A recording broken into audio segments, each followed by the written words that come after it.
You are officially listening to the Dent Nerds, a premier podcast for paintless dent repair professionals and enthusiasts. On this show, we'll be discussing the latest techniques and tools in PDR, sharing successes and failures from the field, and interviewing industry leaders. We'll also be taking listener questions from the Dent Nerds Facebook group and YouTube channels, and offering tips and tricks for those looking to break into the PDR world. So whether you're a seasoned pro or a PDR beginner, join us as we nerd out on all things paintless dent repair.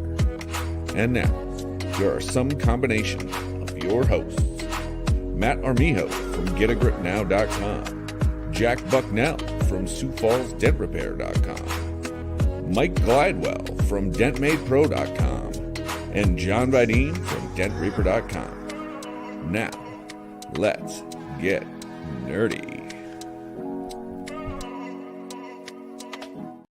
Let's get nerdy indeed. Can I get a Jack Bucknell? Woo! All right. Wow, boys.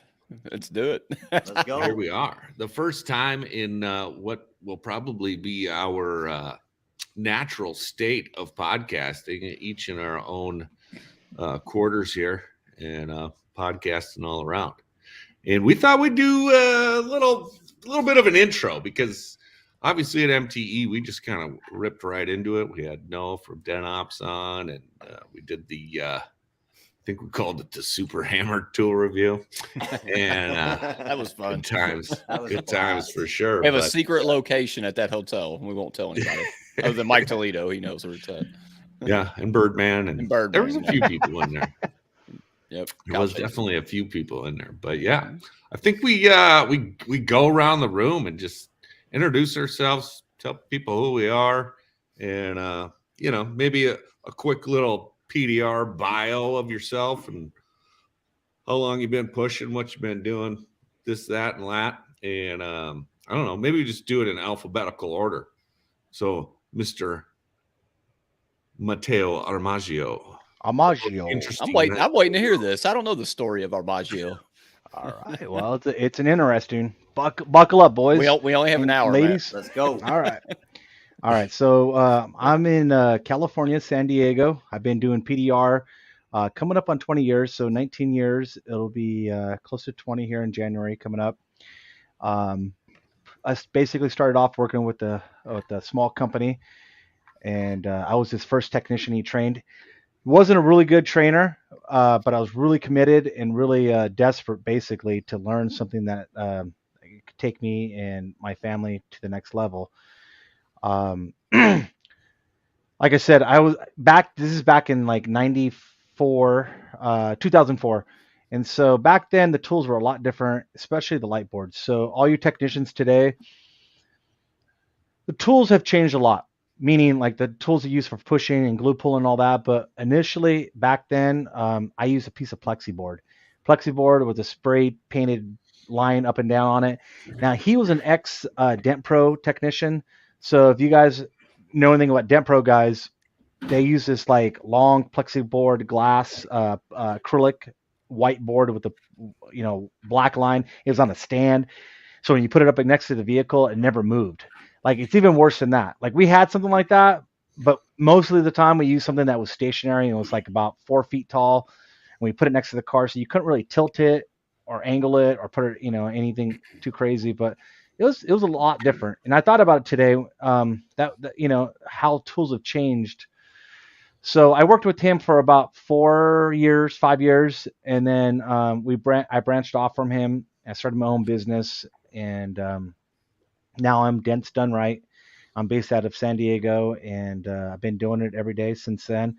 And in about 2017, fast forward, I came out with an umbrella setup, a tool that would keep technicians outside that are working outside, keep them shaded. So also it benefits anybody doing PDR, paintless dent repair, wheel repair, windshield repair, crack repair, paint correction, interior, anybody that works outside basically doing recon on vehicles.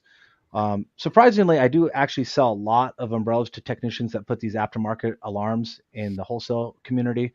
Those companies that will come into like a dealership and they put these like aftermarket factory alarms for the dealerships. Those guys will spend like 10 to 15 minutes underneath a vehicle, like underneath the steering wheel. So having an umbrella attached to the vehicle keeps them shaded. I saw, I don't know, a few hundred to those guys just alone, just in my local area. So anybody that works outside. So I started that in 2017, and that's about it. Yeah, I'm super passionate about doing paintless dent repair. I'll talk to anybody that wants to talk about dents. This is a Dent Nerds podcast. I'm definitely a dent nerd. Absolutely. I geek out. I'm always looking for different tools to buy and different ways to level up in business and in the actual tool industry. So huge about talking dents. Anytime I talk to like any of my customers, I'll wrap out with them for however long, just nerding out about dents. So and trying to think that's basically it. So yeah. I still push every day. People do ask me that a lot of times. They meet me at the expos and stuff like that. I still push, 5 days a week. I do have 2 technicians that work for me currently, and mostly wholesale. And I also do retail and then body shops and maybe a couple hail cars a year. So I would love one day to do like maybe a week with the hail company. That would be pretty cool because I would learn a lot. I always like learning. I love learning something. It could be something small, from learning how to take a tail light out or something like that. So I'm huge about, just bettering myself. So that's about it. Yeah. And I like drinking whiskey. Absolutely. I'll drink to that.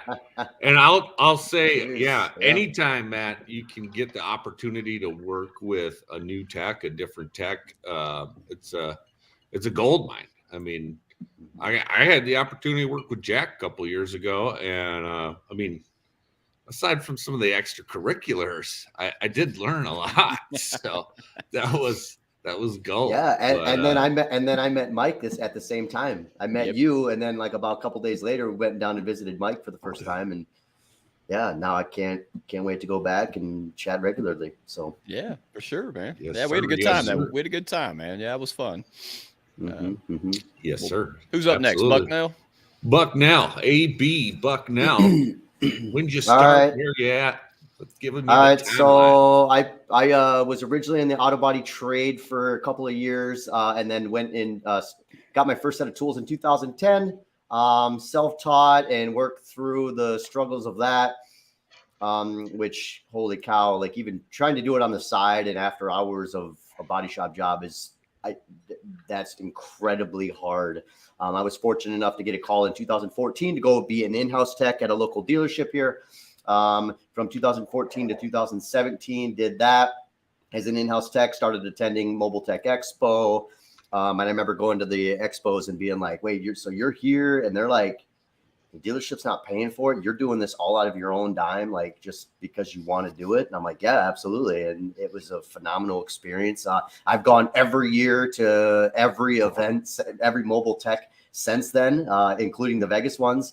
And it's been fantastic. And then 2017, left the dealership, started my own business, and the rest is history. So that was in April, it'll be 6 years. So pretty awesome as far as being in business for yourself. Obviously, you guys all know. And just pushing dents and trying and learning everything. You got to wear all the hats when you start a business. And I went after definitely a lot of I'm a very heavily retail focused person. So I wasn't really going after, the dealerships and car lots and stuff like that. And don't get me wrong, I attempted at the beginning, but then I chatted with a couple other techs and specifically Keith Cosentino back when PDR College was a shoot. Like I can't even begin to state how big of a change that made for my life. And I remember talking with Keith, and he was just kind of like, man, I mean, if you don't really sound like you want to even pursue that type of work. And I'm like, no, not really. And he's like, so don't then, and just use your efforts and learn things to do to get retail customers. And that's definitely a hard uphill battle throughout the first couple of years. But after, you put in your work and your dues, it starts to take off. So it's been an awesome experience. And this last year we had hail, and I was busy all in the entire year. Still, I got a car right now that's in the shop that was hit from the last year's May storm. So just cars keep coming in, and it's an awesome thing. But yeah, so Jack Bucknell with Sioux Falls Dent Repair. Yeah. So Was Jack, born. I want to fill in a couple questions I have. So you said you were self-taught. Did you utilize? I guess real world was not even a thing in 2010. Did you utilize like Dent Trainer or any other online? No, not really. I didn't get on Dent Trainer until probably I would have already been in PDR at that time. But I remember getting on YouTube back in 2010 and watching Mike Toledo's videos, Sal Contreras' videos, and just being like, wow. Like, and I still remember the first time in 16 when I went to my first Mobile Tech Expo and getting to actually meet Mike. And now I know each other personally, but it's just like starstruck, like, and he's just like a regular dude, like, hey man, what's going on? Like, Yeah. I'm not worthy, like very. Now we lobster humble. shrimp with him.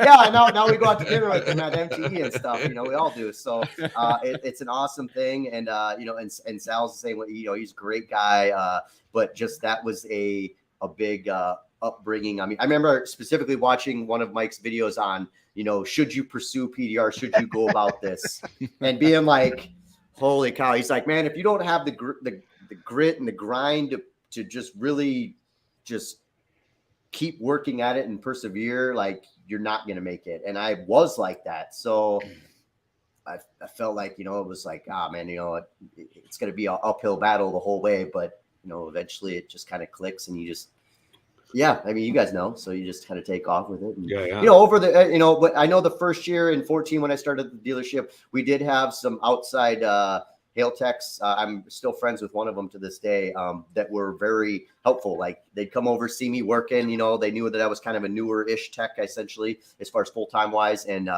they would, be like, hey man, so like, why are you doing it that way?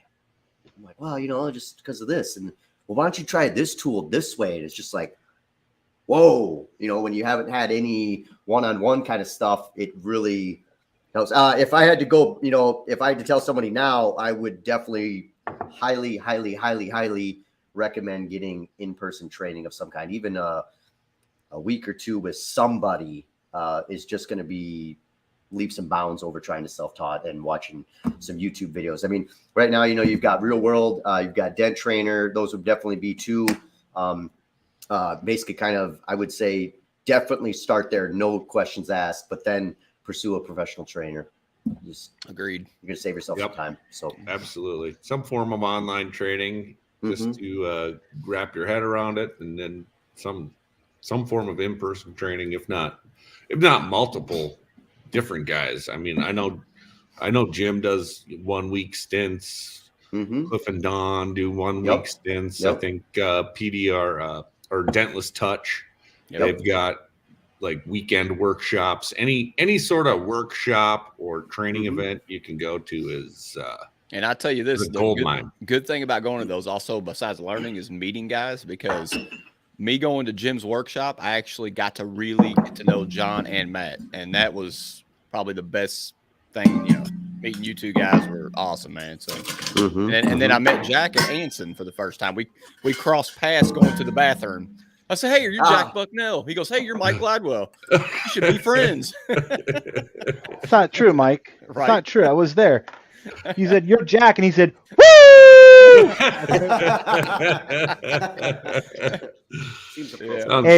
Hey, Jack, before you move on, I remember right, I think it was on PDR podcast or PDR college.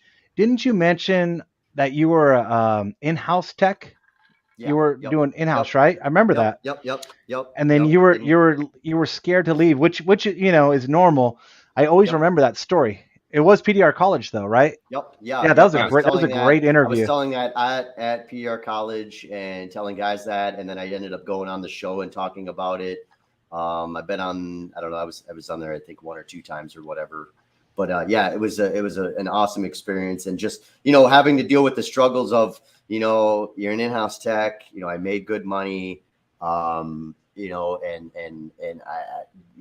The dealership was great to work for, but it was just, I felt that there was something more. Like it was just, I don't know what it is. I don't know, but and I talked about that specific thing on that podcast was, I just felt like maybe there was some type of calling or something. I know my dad's a business owner. I've got multiple family members, aunts and uncles that are business owners. Just something about the draw. And I was always a very big, I still am, not quite to the same level, but like a workaholic. I work all the time. I'm always thinking about work. Even when I was a technician at the body shop, I was working late, constantly thinking about working as if I was the owner, essentially running a business, or not like, maybe not necessarily from that, but working and putting a lot of hours in and really putting in the grind. And now I will say, when you go to work for yourself, you will work a ton more, but it doesn't matter. Like right. You traded a 40-hour weekend work for 60-week hour. Exactly. Yeah. And it's not, I don't know, man. It's not work. I mean, I bring my computer and work while I'm out ice fishing. I mean, who does that? Right. Oh, don't bring up ice fishing. Doesn't... Hey, just real quick to interrupt. The person, I don't know if it's something on your end, John. I'm kind of new to this, but on my end, on my phone, I can see the people. So the person that just commented, gentlemen, wish you much success, is Daniel Molina. Mm-hmm. Yeah, so, Danny Molina. He's why is it not showing up on your thing? It's showing up on mine. I don't know how that. They need to have to StreamYard. They have to click on the StreamYard link and give them permission for their name to show up, and you have to do it in every group. So why am I able to see their name? Because you're looking at Facebook. You're watching it. I'm watching it on my tablet as well. I'm looking at it through StreamYard, and I can only see Facebook user, but I can see Christopher Allen click the link, Kyle Chase click the link, Brandon Schmitz click the link, Cliff. What's up, Kyle? Cliff what's up, boys? in the house. What's up, Brandon, Kyle, Cliff? What's up, Brandon? Thanks, Cliff. Yeah. Jack's got no alcohol behind him. Fully stocked bar. I like it. Right? Yeah. Gotta love it. This is the ice fishing Jack, bar. Here's another thing you completely left out.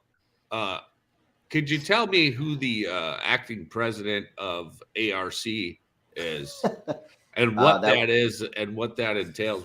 What's your duties? So I'm the president of ARC, certifiedpdr.com. One thing that is nice about that, so that's a basically it's a group that is run by technicians for technicians, and we do basically panel reviews. So a technician wants to come in and get certified, master certified in PDR or Hail certified. We've got certain processes that we take people through in order to get certified. So we've got a panel of, I believe it's 9 or 10 members total that are basically reviewing people's submissions. So basically, in order to sign up for that, for any of you Dent guys that are not familiar with that, and I've after MTE, I always get a flood of these kind of questions, so I'm happy to answer them, and happy to, anybody wants to personally message me or message the group or just get a hold of me somehow, I'm happy to work with or help anybody out in that. But you're going to go to certifiedpdr.com, sign up for a profile, and then put in your face picture and submit preferably at least 6 before and after pictures, and even better if you can do videos. You can upload YouTube video links on there. If you need any questions on any of that kind of stuff, again, feel free to reach out to me. I'm on Facebook and all the other social medias, but Facebook's probably the easiest. Just send me a Facebook message, add me as a friend, whatever, that's fine. And then once you submit your panel, your submission, it'll go to the panel review, or go to me and David Haxton, which is the guy that started it. And he's a fantastic guy. Basically, we do a review on it, and then it goes to the panel. I submit it to the panel members. One thing that really blew me away. So I've been the president of that for 2 or 3 years now. It's really awesome on the panel review and how particular that they are. I love that it's not an easy thing to pass. And it shouldn't be, especially for master certified, which is one thing that we do talk with a lot of technicians about, or a lot of the panel members about. But I love how intricate it is. And it's not just necessarily a yes or a no on the review. It's a lot of these guys are calling me or sending me big, long messages on why it's a yes or why it's a no. I really love the feedback, because guys will be like, man, I feel like this is right on the border, but I just 2 of his submissions are not quite in the same lighting, or one's inside, one's outside, or one's with a light, one's without a light, so on and so forth.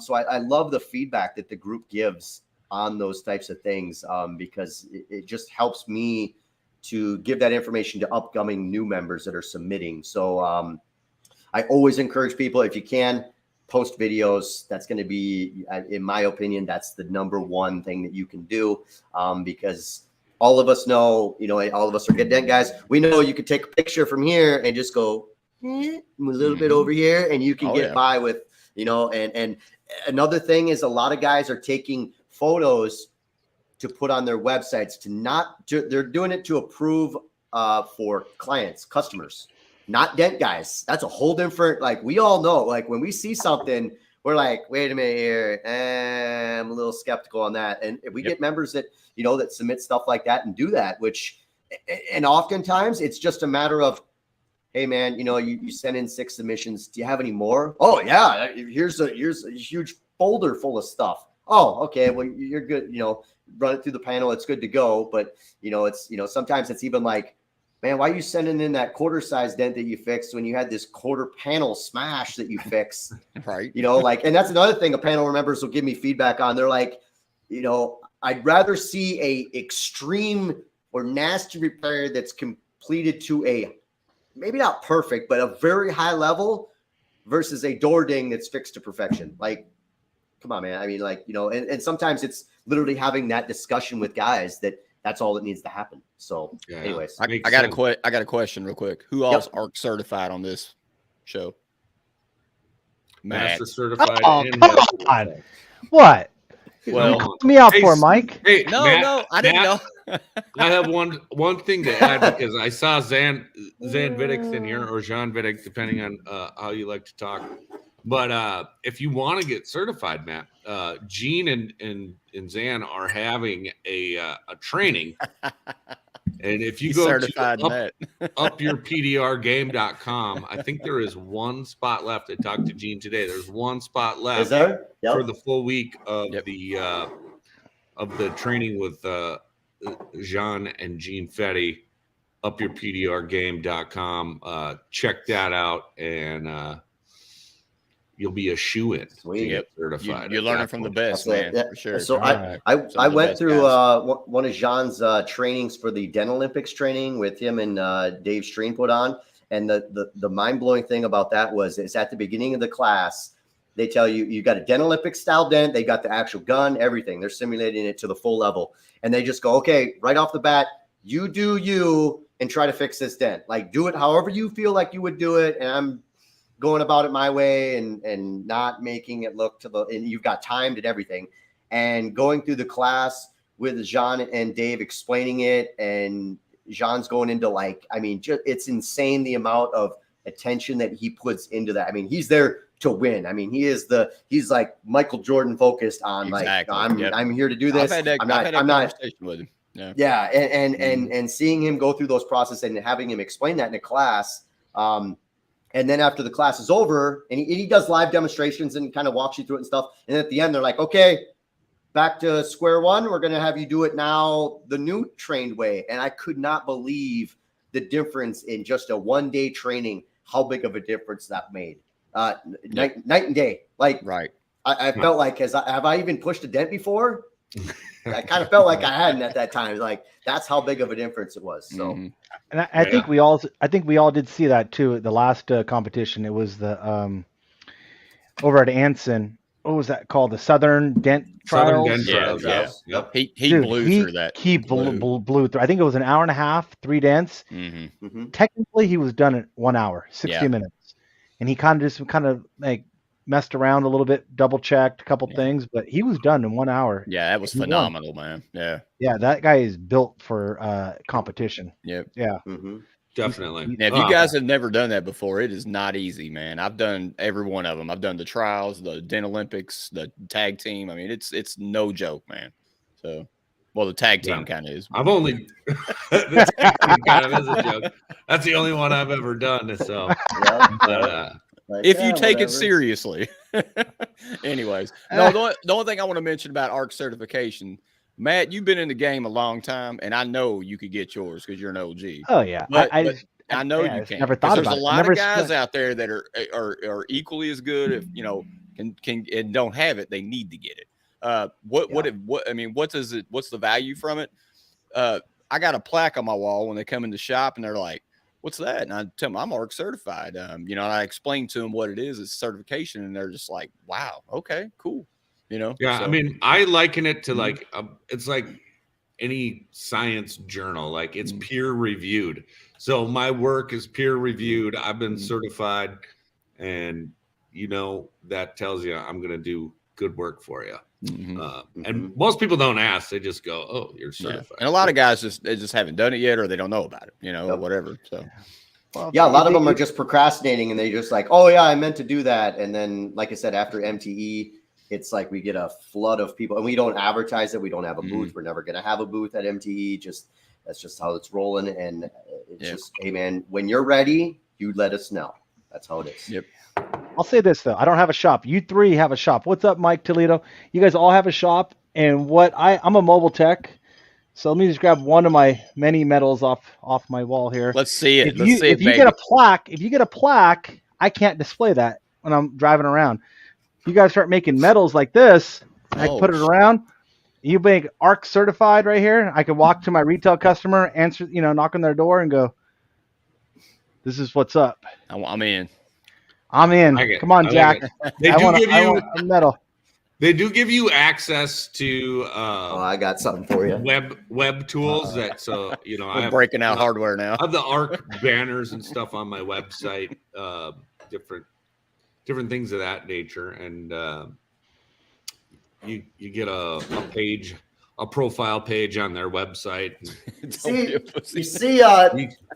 When you get certified, you get to wear this. So you put this bad boy around your neck. Only Rick Flair. And now you can be looking at the Rolex wearing, diamond ring wearing. Oh shit! Anyway, so yeah, this has actually been to actually go up here. I just have not mounted it yet. Right. Yeah. Well, the president should have that above him. Yes, sir. But as the president, you should get a WWF style belt. I'll tell you what. I got my certification before Jack was president, and I'll tell you what, man, I got it in the mail, man, and I wasn't even expecting it. I applied. Things have changed. I applied online and sent my stuff in, and man, I remember the day it came in the mail. I was like, "What is this?" And I opened it up.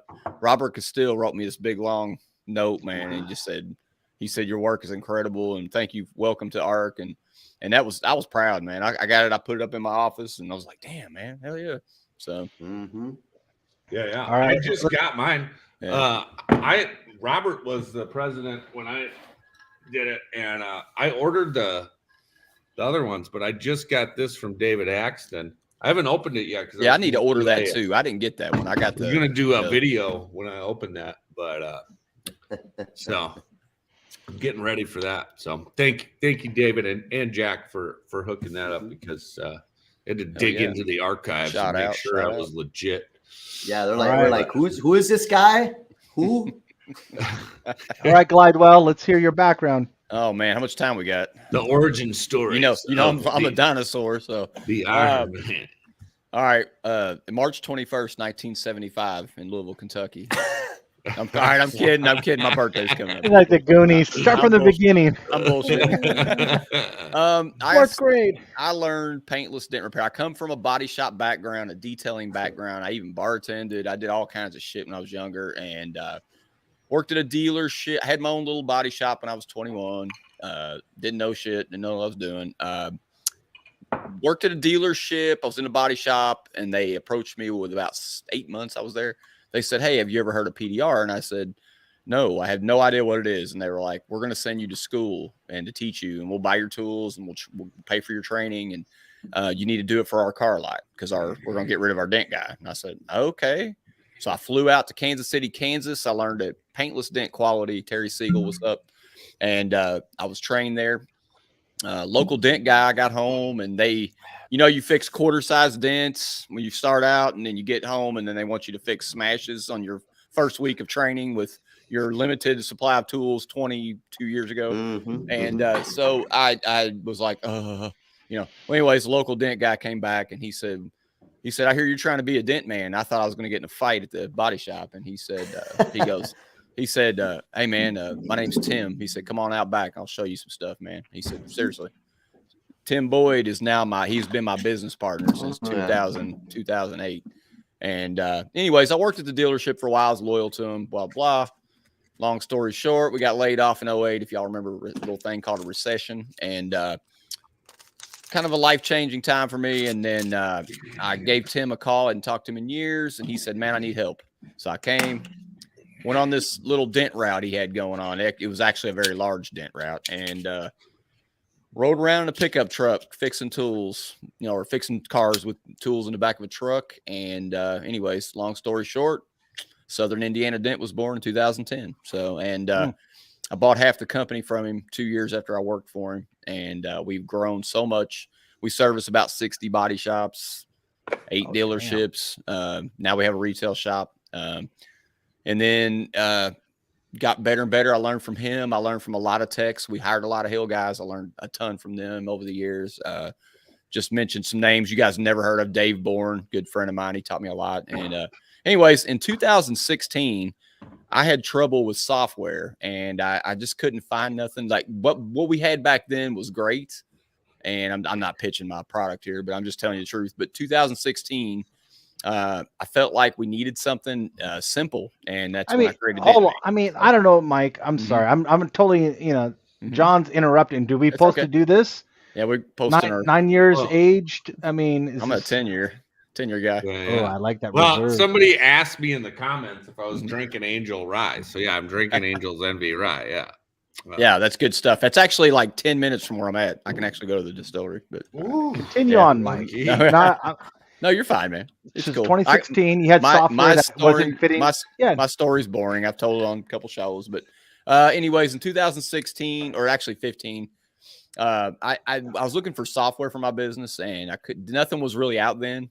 And I got with a friend of mine. We had a talk in the bar, and he was like, dude, I can build this. And we built DentMate, and it took us about a year to get it out in 2016. And then, it kind of just grew over the years. And so that happened. And then 2019, I got with my friend Jim Mitchell, and I decided to start a podcast. And I love PDR College. Tool Time was a big influence. Mike Toledo, Dent Time was a big influence, and I learned a ton from those shows, and I wanted to contribute.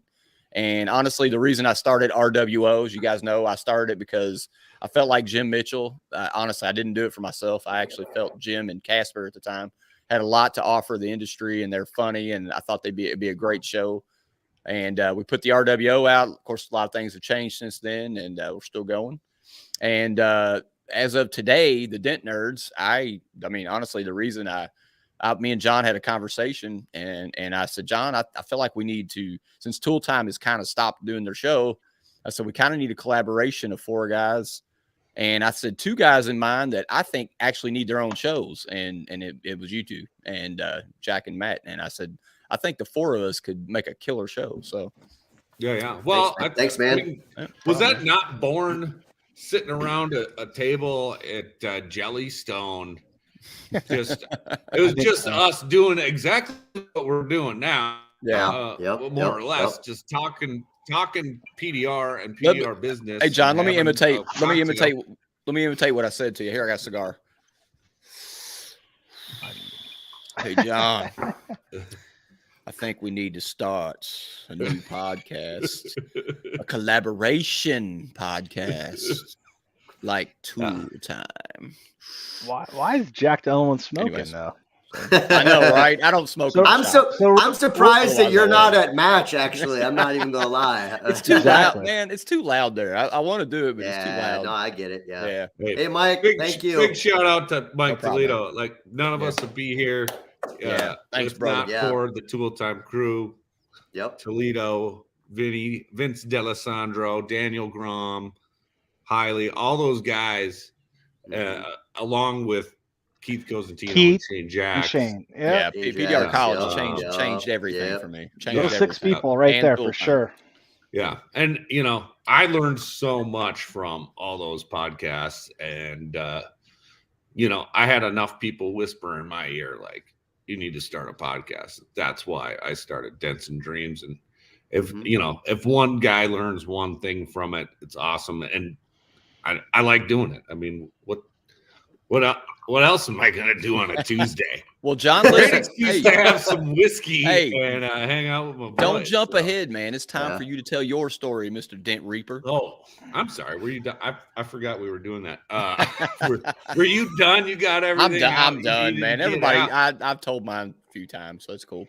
Go ahead. I don't want to stomp on your stuff. Nah, you're good, man. My origin story. Let's go all the way back to 2010 is when I started pushing.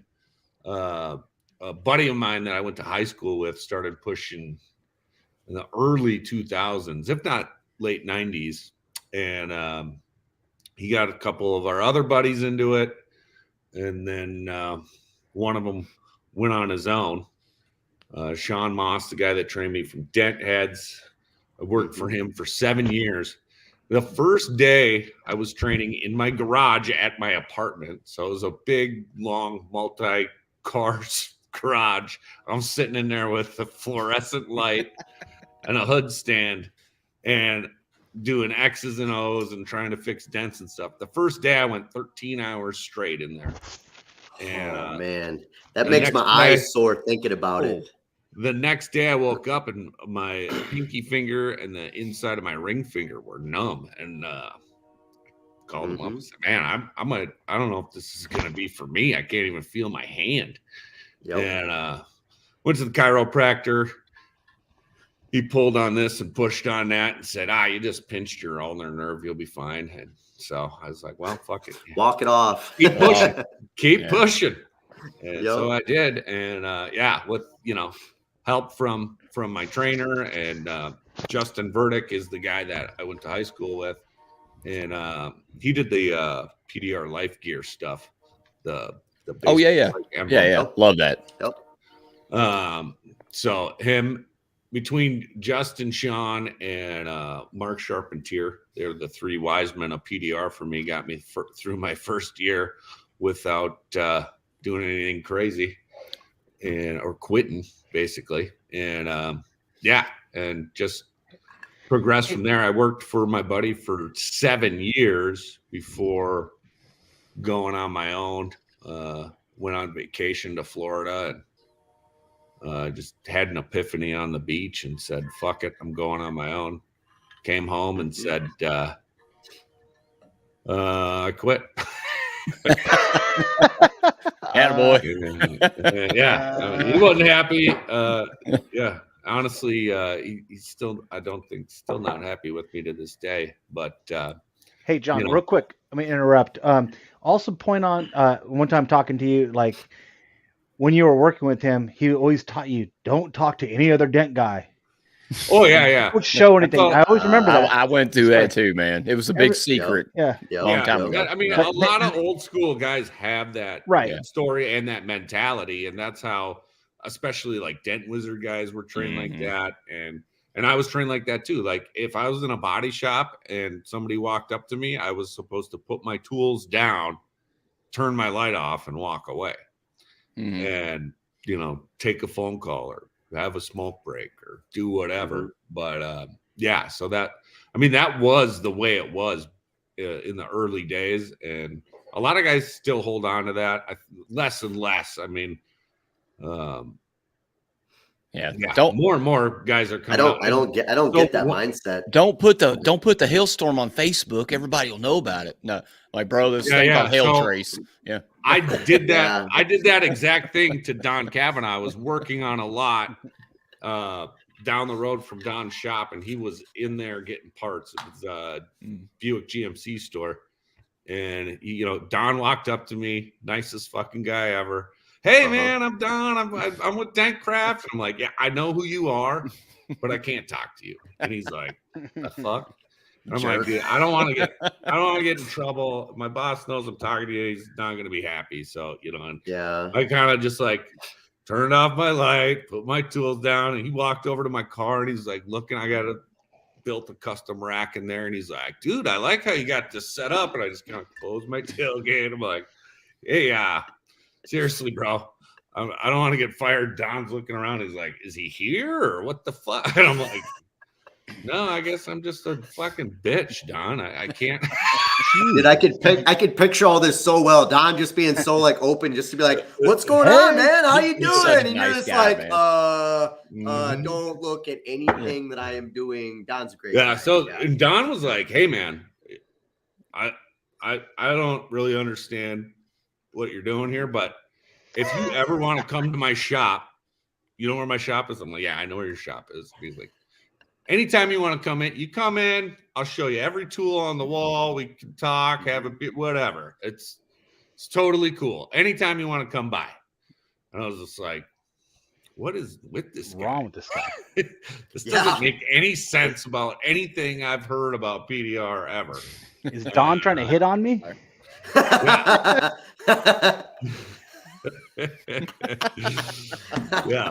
got weird. But no. And then actually probably about 6-8 months later, I ended up doing a job in the same strip that there was a PPF shop a few doors down from Don, and I went in there, and he was nice as can be, and no weird ulterior motives, nothing like that, but yeah.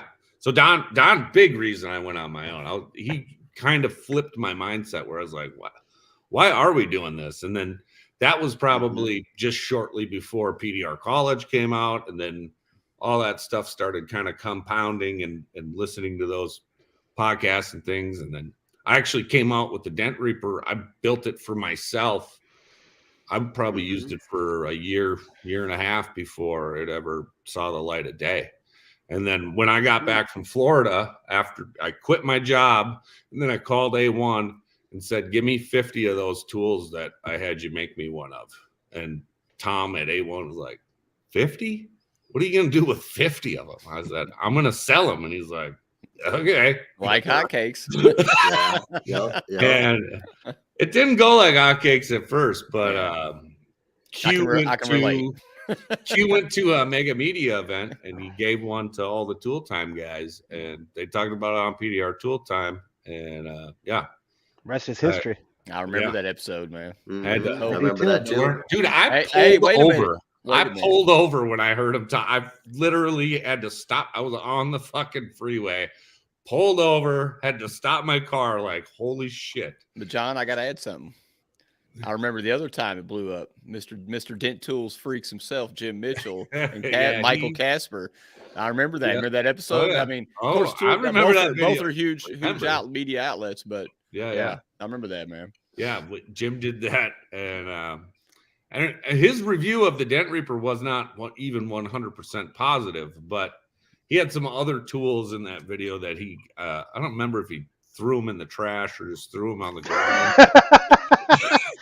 He was pretty brazen back in those days. Oh, I love that, Jim. Mm-hmm. Yeah, those were interesting times for you, I'm sure. But he decided when I sent my tool in for him to throw it in the trash or say it's a winner or loser. Yeah. Happened to be the month that he decided to be not Mr. Jim Mitchell. I'm done doing tool reviews. I'm like, yeah. And look, I wanted to see my stuff in the trash. I appreciate any and all feedback on any tool, but doing it that way, I don't think is necessarily the right way, because the tools he threw in the trash, they're not bad tools. They're fine. They serve their purpose. It's subjective.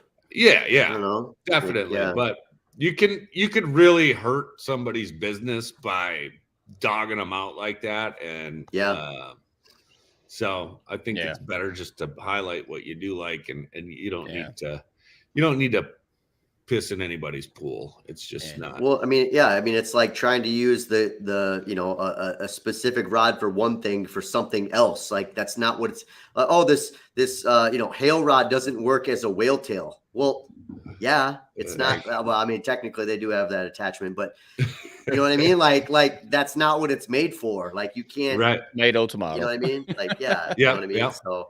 And or what if a guy just ordered those tools? He just spent hundreds of dollars on new tools, guys, and then you got to watch a video of somebody throwing them. I'm not going to knock anybody ever. I won't. I'm not going to. Yeah, no, I agree. But I'm going to tell you this, and when Jim was doing that, I actually could appreciate it. And I'm not kissing his ass because he's my friend, but being honest about things sometimes is good, because I wasted a lot of money on tools I never used. And I'll be honest with you, man. There's, I give respect to the people that build a tool. I know what goes into that. It's a lot of work. It's a lot of money you have to invest. It's a lot of time. I'm preaching to the choir because John's next to me. But I'm just saying there's some tools are not that good. And this was maybe in the early days. I don't know, but I did spend some money because somebody told me it was a good tool, and then I bought it, and I never used it, or it didn't work right, or whatever, and that happens. Yeah. Well, and Hudson, of course, is in here saying, "Nah, some tools are just trash." I was just gonna say, Hudson, that inspection right. Hudson inspection wedge, right? That's him, that guy. Yeah. Oh, that's one tool that we're going to talk about. But hey, Hudson, shout out to you. What up, buddy bear? Hey, listen. Why provide a wedge with a flashlight if you put a shitty battery in it? That's all I'm saying. Hudson, this is out to you, bro. And when you go, hey, this is the best flashlight you should use with your inspection wedge. Just provide the fucking flashlight with the wedge. That's it. I'm done. I said it. I think he said something along the lines of like the batteries were really expensive, so the ones that came up were good enough to get you started. And then you just spend a little money on a battery. So I get where you're coming from. I get it. But listen, Jack, you're covering from. But he just did a review on Real World PDR like 2 weeks ago, 4 weeks ago. This is the flashlight I use with my inspection wedge, and I put Tessa tape on the end of it and drop it in. Why is that not part of the actual product? Just include that into the product and charge a little bit more. Just make it great from the beginning. Dude, the last thing I want, Hudson, is to buy something. It works great, and then it breaks after about 2 weeks. And you're just like, well, it worked really good for 2 weeks. And then after that, it broke, and then I had to buy a battery. And dude, we're lazy. Hudson, put the flashlight with the inspection wedge. We're done. Charge a little bit more. What are we talking about? I've had really good luck with the wedge light from Edgy. Yeah, dude, that wedge light is, I swear to God, you got to charge that thing one time a year. And it runs all damn year. Damn, Hudson. Shots fired. No, I'm not shooting any shots. I'm not. No. You said then pay $100 for a wedge light. Well, that's fine, but like that was done. I love it. I think it was. I don't know. The wedge light was like $70 or $80, I think. But when it lasts all year and you just plug it in USB, when you go to MTV and you charge it, Just saying. I bought mine on the black market for $50. Sorry. Black market. Dang. Yeah, the dark web. Interesting. Hey, now that we got an introduction, let's move on. I don't know what. Yeah, exactly. No, so Hudson's right. Yeah, mine's is $30. So you get what you pay for. So wait a minute. Let me get this straight, John. Mm-hmm. Hudson's saying he's the Harbor Freight of PDR tools. Is that what you're trying to say, John? You get what you pay for. All right. Harbor Freight is $1 billion business, by the way. Said that, but he said his is $30. You get what you pay for. And if you do get that really nice Streamlight flashlight that he talks about, it does work really good. And you do have to charge that about as often as you have to charge your wedge light. But if it's well, they're different shapes too. They're not the same wedge. Yeah. You got the little grooves in the other one, and I have both of them. I love both of them. I have both. Yeah, I use both. Yeah. Yeah. Literally, if you do both at the same time, it'll light the entire damn door up. Okay. Oh no. All right. Hudson's going to have to be our guest sometime. You guys can find it out. I haven't even as a co-host. I'm about ready to send him a link. We can just. Hey, let's go to the next segment of the. Let's move this along. Yeah. John, were you finished with your bio? Was you finished? Yeah, I mean, pretty much. I think so. We got the tool coming out. Yeah. PDR tool time, talking about it, and it's been a crazy ride ever since then, and. Once I learned how to make one tool,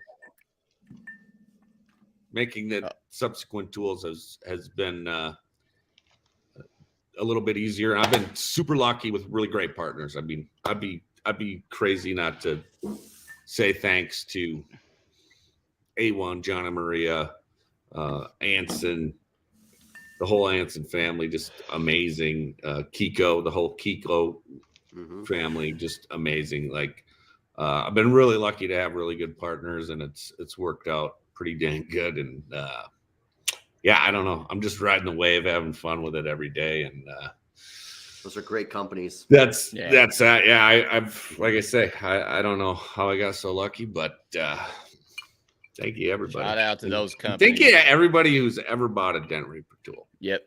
Cheers to y'all. Yep. One of my faves.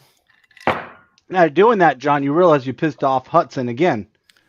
Another Dent podcast, bunch of Dent nerds drinking Kentucky whiskey bourbon. I bet he just loves this background. Just loves I mean, you pissed him off again. He's like, that's what I wanted to see. Another podcast with whiskey in it. A bunch of Dent, guys. I didn't bring any cigar. I'm not smoking a cigar on this show. So, not on this. Love you, not Hudson. on this episode. I do love Hudson. Oh my God! I'm not putting that comment up, Hudson. You fucker. Put it up. I see that. It's cold. Ice cold. Oh damn! No, I did. No, it's love, dude. It's out of love. Love that guy. I love Hudson. I tell Hudson in person, I'm like, dude, I love your rants. I do. Yeah. He's having some fun. I love it. Toledo says you guys have some long hairs on them big boys. Boy. Well, hey guys, let's since we got our bios out and this is the Dent Nerd podcast, let's talk a little bit of tools while we got some time. So we all went to MTE. We had the MTE drunken tool review, and hammered. So let me start with you, Matt. What did you pick up at MTE? Even though you had a booth and you were busy as shit, what tool did you pick up that you've used recently? Well, this tool, I was excited to know that Sergio from Brazil talked about it at MTE on the podcast briefly, and I actually got really fortunate with Mike being in my local area. He broke off a tiny piece of this green cold glue. So Sergio, I think that I like to say he's the original cold glue, guy that started the whole cold glue, revolution. Cola Fria. And this right here, Mike gave me a little chunk of this green piece. This stuff is no joke. And the green, I believe, is for cold environments. But I'm going to show you, because I got the original one. And from what I understand, Sergio doesn't speak well English. It's Portuguese. And so what I understand, I spoke to him at the show, and he doesn't make this slide hammer. This slide hammer now is the best slide hammer for cold glue. Well. Okay. Because it has a swivel head here. Oh, yeah. Right? Okay. Mm-hmm. It's really nice. And it's got a nice, perfect long throw, and it's heavy. And so I at the show, I broke away from the booth, and I got to he was hidden. Put it this way, Daniel Grom. Ran into him, and he goes, I go, hey, what did you see the show? I haven't seen much, I've seen this and that. It's pretty cool. A lot of, tension, hot glue devices and whatnot. I go, did you see Sergio cold glue? He's like, what? I go, yeah, Sergio, he's got the cold. So second day in at 3:00 p.m., Daniel goes around the whole entire convention, doesn't see Sergio. And that's basically all what Daniel does, just walk around and talk to people all day long. He's like, what? Show me where he's at. I show him. They both basically make out. They really did. They came to tears. Well, yeah. Because do you Daniels remember the PDR yes. tool time when they 20? I'm going to say 2015. I'm going to say 2015. Daniel Grom's the one that brought that to like the to the people, right? Yeah. Him and he's the only one that bought it. It was like and everyone laughed at him. Anyways, they fixed a minivan rail or something like that in the parking lot of MTE, and they took a video of it. Mm-hmm. And I'll add to it. So real quick, basically, it was Vince, Mike and Daniel at the time. Daniel bought it. They kind of did a tool review one night. Showed, Daniel showed what he came out with, and they all laughed at him and they go, "How much you pay for it?" And I think it was like $500 or something, maybe more. They laughed at him. He's like, "Oh, you're an idiot." Blah blah blah. The next day, he's like, "Let me show you." They put an actual dent in the rail of their rental car, and then Daniel popped it out, and that was the start of cold glue. And so, fast forward. So Sergio has 3 different types. This is for hot weather, which I haven't used. This is for, I believe, cold weather. And then this one's for average, but really hard pulls. So when I talked to Sergio about it, he showed me a video. He's pulling a dent out of a steel bumper with this. That's insane, man. I got to see that. Yeah. So what I was saying, when I've been using this for like the last 6 months, the small amount Mike gave me, I showed other dent guys as I'm using it, within those 6 months before the show, I pulled a horizontal crease out high with cold glue. Wow. So this stuff is serious. Man. So now buying it though, Sergio told me don't heat it up. And I always like heating up. I always have my heat gun on. I'll warm up the glue, get it kind of, typical cold glue. This one here, I didn't do it because Sergio said don't do it, but I've always done it. So this one, I could not get to stick. There's a technique. I haven't figured out the technique because I was trying it with him and at his booth, and then he came over, put it on the hood stand that he had. He had a hood, and then Daniel couldn't get it off. And I was putting it on, I couldn't get it to stick. And I'm like, this is not what I'm used to. What I've been using for the last 6 months. So basically, I'm not quite sure. I'm still in prototyping, what's going on. But what I did is heat it up a little bit. I heated just a slow, real light. Gummed it up a little bit, and then I couldn't get the damn thing off the car. So I don't know. Maybe there's a translation thing with Sergio, translating what he was trying to tell me. But I put a little bit of heat, not a lot of heat, just a little bit, and it kept rotating it a little bit. And then I put it on the car. I couldn't get this thing off. So this is kind of dangerous for new techs out there. This particular cold glue, got to be a little bit careful because you will overstretch a dent. This is this is right between hot glue and cold glue. It's right in the middle. This is really strong. So I'm really excited about this stuff. Having this is like a game changer for cold glue for sure, because it's not even close. I'm not going to say anything bad about any other cold glue, but I'm going to tell you this is one of the comments. Not the same. One of the comments, Hudson said he pulled. I can't look at this while you got talking. $50 dents and a Ferrari hood on it. So I'm pulling. Jeez. Yeah, Vinny's saying you got too much on the tab.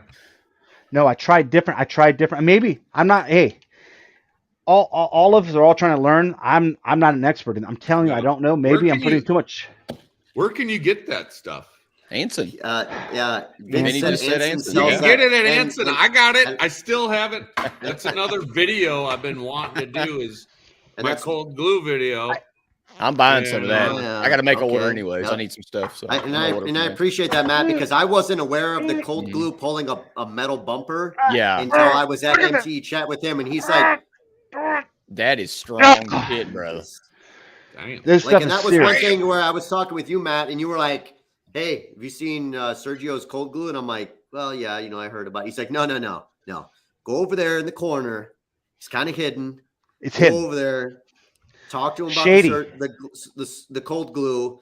He pulls chrome bumpers. I'm like, get the hell out of here. And he's like, no, I'm serious. And I'm like, oh, okay.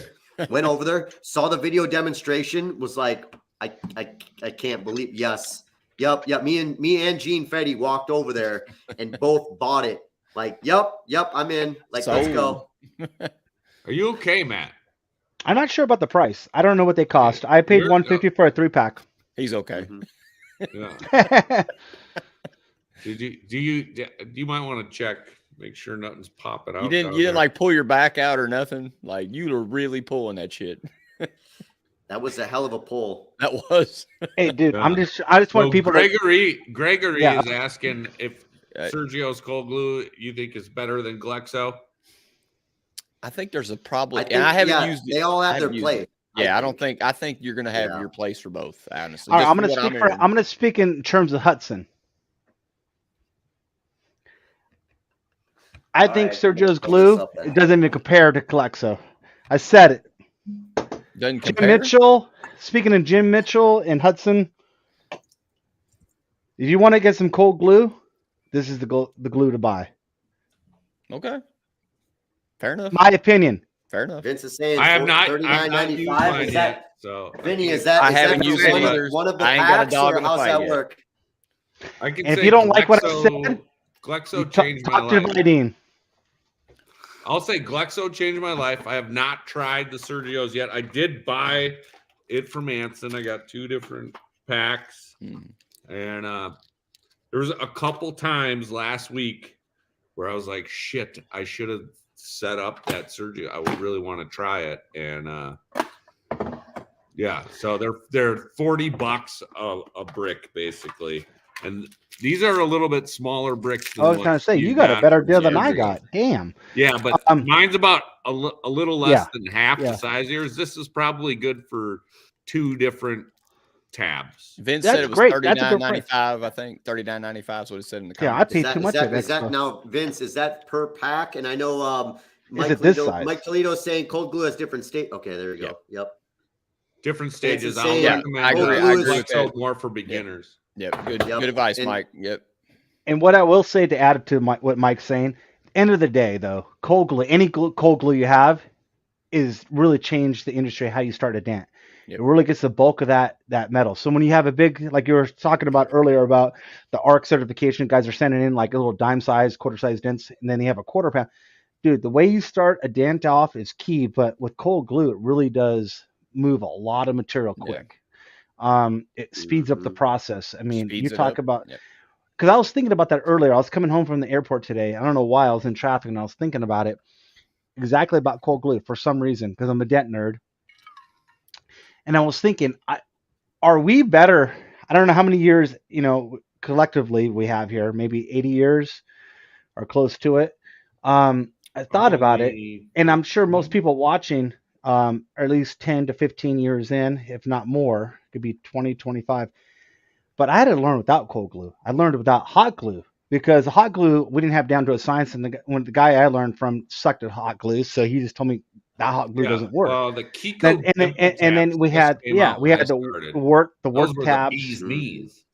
Yeah, the work tabs, and we cut them, That's this and right. that. But we didn't have, there's no process to it, right? And so sometimes we stick them there and we hold on for 5 minutes, sometimes 2 minutes, who knows, right? So we learned to take these big smashes, right?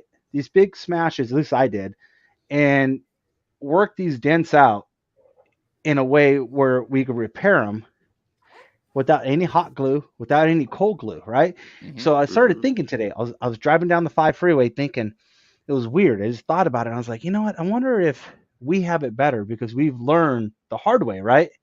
How to take a dent, a big smash down to a small dime-sized dent, right? And finish it. Yeah. And I started thinking, I was like, you know what? Maybe we're better off because we didn't have all these, nice, now we have tension, pulls, hot glue, tension, all this, Yeah. Kiko, all these different tools. And I was thinking, you know what? The new techs, man, they're really got a head start. But I'm like, maybe they don't have the deep foundation though. I started thinking, what do you guys think? Let me ask you, what do you guys think? Are we a better technician because we're overall better? Like we learn the hard way, and like the new stuff is great. I mean, I'll use it all day long, but I'm saying we're better suited for like if we do get in trouble, right? Hot glue, cold glue, something doesn't go right, the dent gets a little stupid on us, and wants to play games. We have the tools to like, okay, we could, we've been here before. We'll figure this out. But a new guy, maybe he will go, oh fuck, this didn't go the way I wanted. I don't know. I thought about that today. I think it's subjective to the technician because you got to be reactive to the repair. Like no 2 repairs are the same. So one pull with cold glue at this spot, and then you just move it over just a micromillimeter could completely change it. The type of glue you're using, and now we've got multiple levels. Yeah. But how about when you get in trouble? It doesn't work the way you think. What did you use before you learned cold glue? Did you use a rubber ball? Suction cup, like a suction. Cup. If that thing didn't pull it, then suction cup. Then then we start pushing. Anybody have that Woods oval with the handle on it? And Yeah. I would just cold pull put a bunch of glue on a big tab, stick it on there, and then just pull it to where it's like a soft pull, and the glue comes off of the tab. A wet pull. Oh, interesting. Wet pull. Yeah, wet never pull. done Wet that. pull. Yeah. Yep. I mean, I'm You so had a tab that big, Jack? Whatever. Just like the Anson, not the Anson, the Atlas football tab. Put a bunch of glue on that, stick it on a panel, and pull it before, and the glue would stay on the panel, but come off and maybe even be stringy onto the tab, like a wet pull. Like that was before. That was probably after my time. Before me, that didn't exist. Those Atlas tabs I still use, dude. For I use that football. I love those. I remember when I got my first glue pull set, and it was like some Worth tabs and some other tabs. Yeah, I was like, I hated glue pulling. Like getting the glue off the car was a pain in the butt. Yeah, like just everything about it was a pain in the ass. I used to go to Lowe's to buy my glue, man. I mean, we all like Walmart Arrow or glue Lowe's or something. Arrow glue. Yep, that's what we used in the beginning. Toledo saying old techs are still stubborn in most cases. New techs are open-minded to new ideas, thanks to the vets. But new techs learn faster from their mistakes. In his agree with opinion, that. That's a good. That's Jack a good is an example of a new era. Yeah. Well, thanks, Mike. Absolutely. And if you guys aren't listening to the Dent Time podcast with Mike Toledo and Joe Garcia, great knowledge bombs. You guys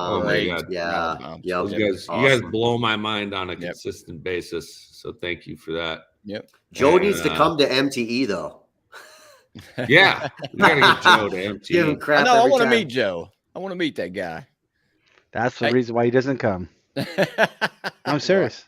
Oh yeah, he doesn't want to. He's kind of low key. Davo's right here. Yeah, the eye for detail is different for us.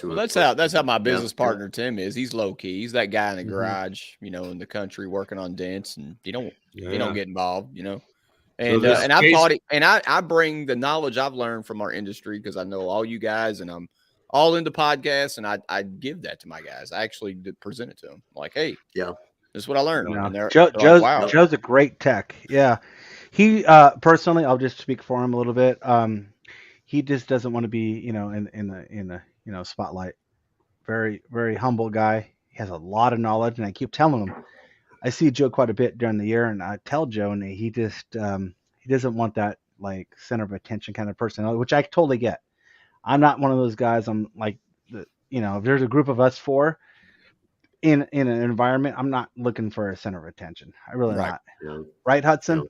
But no, seriously, Joe's a really humble guy and very just doesn't want to be. I believe me, I've had many talks with Joe, and he doesn't want to come. I would love, and Mike's done the same thing.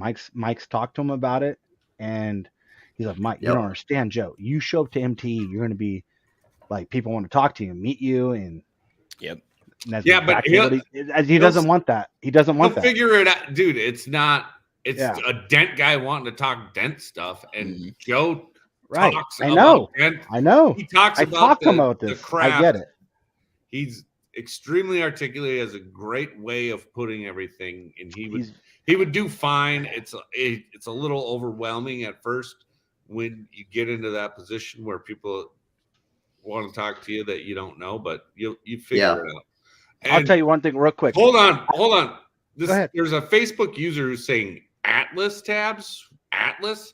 So some guys never heard of Atlas tabs. Probably a newer tech, but Atlas tabs you can get. I'm pretty sure Anson A1 for sure. Ultra Dent tools. Ultra Dent carries them too. Yeah, they've been around. Dentcraft. I'm sure Dentcraft has them as well. I'm sure all the companies. I would sure those are close to my entire career. They've been around. And if you don't know about 2010, if you don't know about Atlas, I'll tell you right now, the football ones, and they're convex. Got a little curve to them. Yeah, those are the best. They're like an oval. Those are my favorite. Just get the big variety pack. It's pretty reasonably priced. It's and you won't break them. You won't break them. Never. So You'll never break you buy them. You'll probably keep them forever. So, unless you lose them. I have broken an Atlas tab. Have you? Okay. Yeah, but it's pretty rare. That must have been a hell of a dent. It's pretty rare. So Jack, I've never broken one. Jack, would you let's go back to our MTE tool thing. We got the Sergio's glue. What'd you get, Jack? Something you've been using? So lately? I got a couple different things. So one thing that was something I've been meaning to get for a long time, the extension feet for the Kiko. I bought the Kiko mini K bar, the small one. Okay. Because I was always using the K beam. Sorry, K beam. Yeah. The K beam, the big one. But I was always shrinking it down to its smaller level. You unscrewed Finally, it, I just made it smaller. said, Got it. Yep, Yeah. I just said, screw it. I'm going to buy the K beam. The K beam Junior. And then I was able to get the feet also, the extension feet. So it raises the K beam. And I did a live video on Instagram or something like that of showing all the tools that I bought. So if you guys want to watch any of that, Sioux Falls Dent Repair. But the K beam extended feet allow the bar to raise up off the panel more. So I don't know if I want to say it's a complaint, but that was one of the things as far as the K beam. It's always shorter, closer to the panel. You're trying to you pull, can't and you're get trying your to blending hammer in there, or you're knocked hammer down, there, or whatever. Down. Like you can't. It's the beam is in the way. Which it's hey, I've used it for the last, I don't even know how long I've had it, 3-4 years easily, and it's been great. But they've got the extension feet that allow the beam part of it to come up off the panel more, to where now you've got probably a working area of about a foot, roughly 10 to 12 inches off the panel. Now you've got all this room to work the panel. So you can pull an area, not necessarily that you have to pull a really big dent, but just an area that you want to focus pressure on. And then you can work the crowns and stuff around on it. That was one thing that I picked up there. And then obviously I did pick up Sergio's glue. That thanks again for Matt for pointing that out to me. And then unfortunately I wasn't able to buy them at MTE, but the Dent Reaper 16 millimeter tabs, because I literally was walking. I met John over at A1. I was like, hey man, I need them 16 millimeters. He's going through the bins. He's like, yeah, we don't have any. Just go over to Kiko. I'm like, okay, cool. I walk over to Kiko. I shit you not. As I'm walking up to Kiko, a dude walks in front of me, goes over to talk to Danny. And I'm like, well, I'm talking to Danny. It's, whatever. And because Gene wasn't working, and Danny's my boy. So I walk over there and I'm like, all right, cool. I'm beelining for Danny. He's helping some guy. I'm like, okay, cool. And he proceeds to grab all the tabs out of the thing and put them in this bag. And I'm like, what's going on here? Okay, whatever. Yeah, I shit you not. Yeah. This guy bought all the Dent Reaper. He was a wholesaler or whatever. He bought all the tabs, and I went up. Yeah, right. Yeah, and I went up after Danny. I was like, hey, so I came specifically over here to buy the 16 millimeter tabs, and Danny just looks at me and he goes, "You a little bit late." And I'm like, "Come on, man! It's like Sunday at 12 or something like that." He's like, "Yeah, that dude there right there that I filled all those bags up. He just bought everything." I'm like, "All right, well." Damn it, man. Whatever, that's fine. I don't need them necessarily at the place, but anyways, I ended up picking up 16 millimeter tabs, a couple bags of those, and I actually got to use those this Monday on a brand new 2002 Shelby GT 500 with 100 and some miles on it. Nice. And glue pulled that, and it was fantastic. Those bigger tabs, they've got a little bit bigger shaft on them, and they just work fantastic. And I'm not saying that necessarily just because John's on here, but they work. Those glue tabs are the go-to for me. Like the butter, baby. Like they're butter. They're a buddy maker. Money maker. What's up? I got questions. I always have questions. Yep. So, John pulled through for you. I want to know this gentleman that took all the glue tabs that you were prepared to buy. Call him out. Hudson style. I don't know who's who it this is. guy. So, it doesn't really matter to me. He was over in Europe or something like that. Yeah, there's a bunch of Brazilians right now with 16 millimeter tabs. We're saving Germany. The Atlantic Ocean is prepared. He's not going to come over and beat you up. Just tell us who he is. Well, I have no idea who it is. But also a couple other things I did pick up was so I already had the Dent Reaper, I can't think of the name now. The roller tabs, crease killer. Yep. So I bought, and that was one where the new ones came out where they've got the like Mike mentioned earlier about the precision line in the middle of them. I picked those up. I picked up a couple Dent Slayer tips. I got to talk with Matt Boyette first time that I got to chat with him in the first time or whatever. Anyways, and I picked up some of his tips. He's got a Shorty R4. I bought that. That's about half the the extension of the regular R4. Which Can we is, see it? Can you grab it for us? I'd like to see it. I could grab it in my van. I if could. You guys want. You want me to grab it real Okay, quick? first one to grab it, dude. Yeah, go I'll ahead, get you a man. cowboy hat. I'll get you a Headphones cowboy. off. He's like, I'm in. Love it. But anyway, so yeah, the Matt Boyette's crease killer, or not crease killer, Jesus. His R4, and then he's got a couple different specific pushing tips as well. But John, also your new ones, and I picked up actually your whole set for another local tech and got that to him earlier this week or whatnot, and he was really pleased with them. So he's a body tech that does also PDR body tech guy. So he's gonna really love them. Yep, go ahead, let's see him. Boom, Matt Boyette, R4. Yeah. Little Put your hand behind it. Focus it. I got you. Oh yeah, good call. I forgot Toledo style. There you go. Yeah, flip it around so we can see the threads, how it's threaded in there. It's very thin. Oh, Yeah. So the threads go directly. There's no bump It's out even. to it. Yep. Yeah. Yep. It's very small. wow. Yeah. Yeah, it's really small, man. Where Like can it's, where can I buy this at? I'll try to get it up. A1. A1 sells them. Tool.com has them. Also, A1, I bought the smaller. What's the smaller rod that they the 3/8 threaded rod? If I remember right, yeah. I bought that the straight tool with like a 45 degree bend. Dude, I don't even. And I talked about this a couple other times. How does A1 make those tools at that price? Like That price, they're so exactly. affordable. A1, dude. They're a phenomenal blessing, man. tools. Jack, are you trying to say They're a A1? blessing.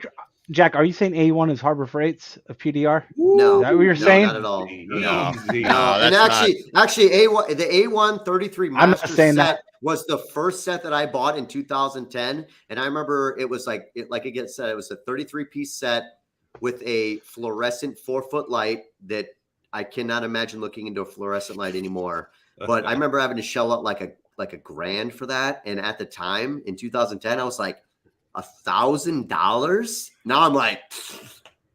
Now I got lights that cost over $1,000. Just it's interesting how the times change. But anyway, so that was a phenomenal setup. And they do their prices. You're 100% right. Fantastic. A1 has the prices perfect for. I mean, A1 was some of the first tools I bought in my career. I mean, I had their catalog, I had Dent Craft and Ultra, all three of those in my van, and I would look through them and say, well, I need this. And I made enough money, I would buy this tool. And this is back in the early days. Knows. Yeah. Yep. Yeah, knows. Yep. Yeah, we didn't have online apps to buy from or anything like that. It was old school, man. Well, you're looking through a book. You're like, oh, that looks pretty cool. I'm gonna call and them. You couldn't buy like calling them.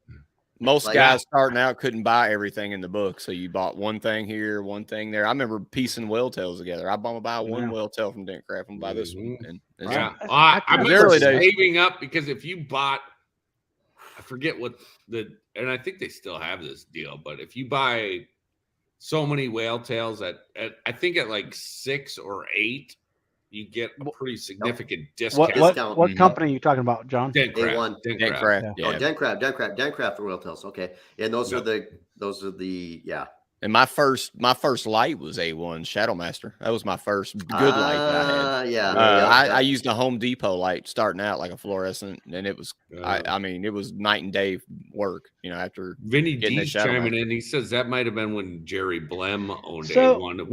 When did John and Maria buy them? I should know this. I listened to the interview. There was an interview on PDR College. They were on PDR Tool Time. I know. That's where I found it. That's how I found A1 to make the Dent Reaper. I might be wrong. You might be right. But either way, I listen on the podcast. I will say most tools, a lot of these rods have similar bends and shapes. There's different materials. There's different coatings. There's different, ways they heat treat them, bends, shapes, all this and that. Whale tails for right now. Whale tails, when you guys were talking about whale tails, when I thought about it, there's definitely a difference. You water jet a whale tail out of, aluminum or sheet metal, whatever. It's going to be different from from Blem making heat treated. You're doing a forged, whale tail. I'm going to be honest with you. I think that right now, because we're all getting close to everyone's the same, my opinion, whale tails are still a little bit different how you're doing them. because I really think, I mean, I don't want to insult anybody. My goal here tonight, you haven't seen, Hudson, not to try to, insult anybody, but I think Blam, dude, I gotta say, my number one whale tail for the Really? last Okay. 15 years. I've heard good things. I'm going to tell you what, and Daniel will tell you, he only learned it late in his Tool Time podcast. It starts with round stock, and they heat treat it, and they pound it. That thing is so freaking rigid. Really? Yeah. When you actually start pushing, never twist. So what I've done on whale tail from Blam is I took the handle off, and I had, an Ultra head put on it because I'm an hour away from Ultra, right? And I have all these ratcheted handles. I keep the same handle on there. If I have anytime I have a problem where I'm twisting too much, I can just readjust. Boom. Yeah. Yep. But those Blam, I don't think Blam is enough credit for their whale tails. So I'm just saying it right now. Yeah. Blam does a great job. Several Blam whale tails, and I have They're forged. The balloon chips. The balloon chips. I only have their balloon chips. I don't have their whale tails. That's interesting. No. Yeah, I'm going to correct all you guys. You're right, John. You might have multiple, but John, Jack, you're wrong. That balloon tip is great. I'm going to tell you why you're wrong. Oh no, I was saying that was great. Not for a normal whale tail. It's not good for. Well, but it's a blunt push of a whale tail. No, I'm going to tell you why that's the most unique whale tail that no one ever owns. You ready? If I could grab it, you give me 2 minutes, I will go grab it for you. I'll tell you why that's the best fucking whale tail for only one reason. That balloon whale tail, not for the balloon. That whale tail, so all of us bend our whale tails this way, right? You go down the brace. That one you can bend this way. You can bend it this way. So you have underneath the front door of a mirror, right? Underneath the mirror, you could bend that motherfucker. You can turn it into an upper brace tool. There's not a whale tail that does that other than the balloon whale tail, and they didn't even know they did that. They made that, not even knowing it, Jack. You don't even know what you have. Really? I'm telling you. So I did not know that. I've never done that. That's the only reason I use it. That's the best tool ever. The shaft is annealed, is what they call that. I'm going to go grab it. I'm going to go grab it. Go Give grab me it. 3 Just minutes. go grab it. Go get it, man. I'll show you. I'm going to show you my shaft. You got 2 minutes. Bendable. I probably can't see make your it. shaft. Yeah. RWO, I saw that. The end is forged. But I'm still a Dent Craft guy.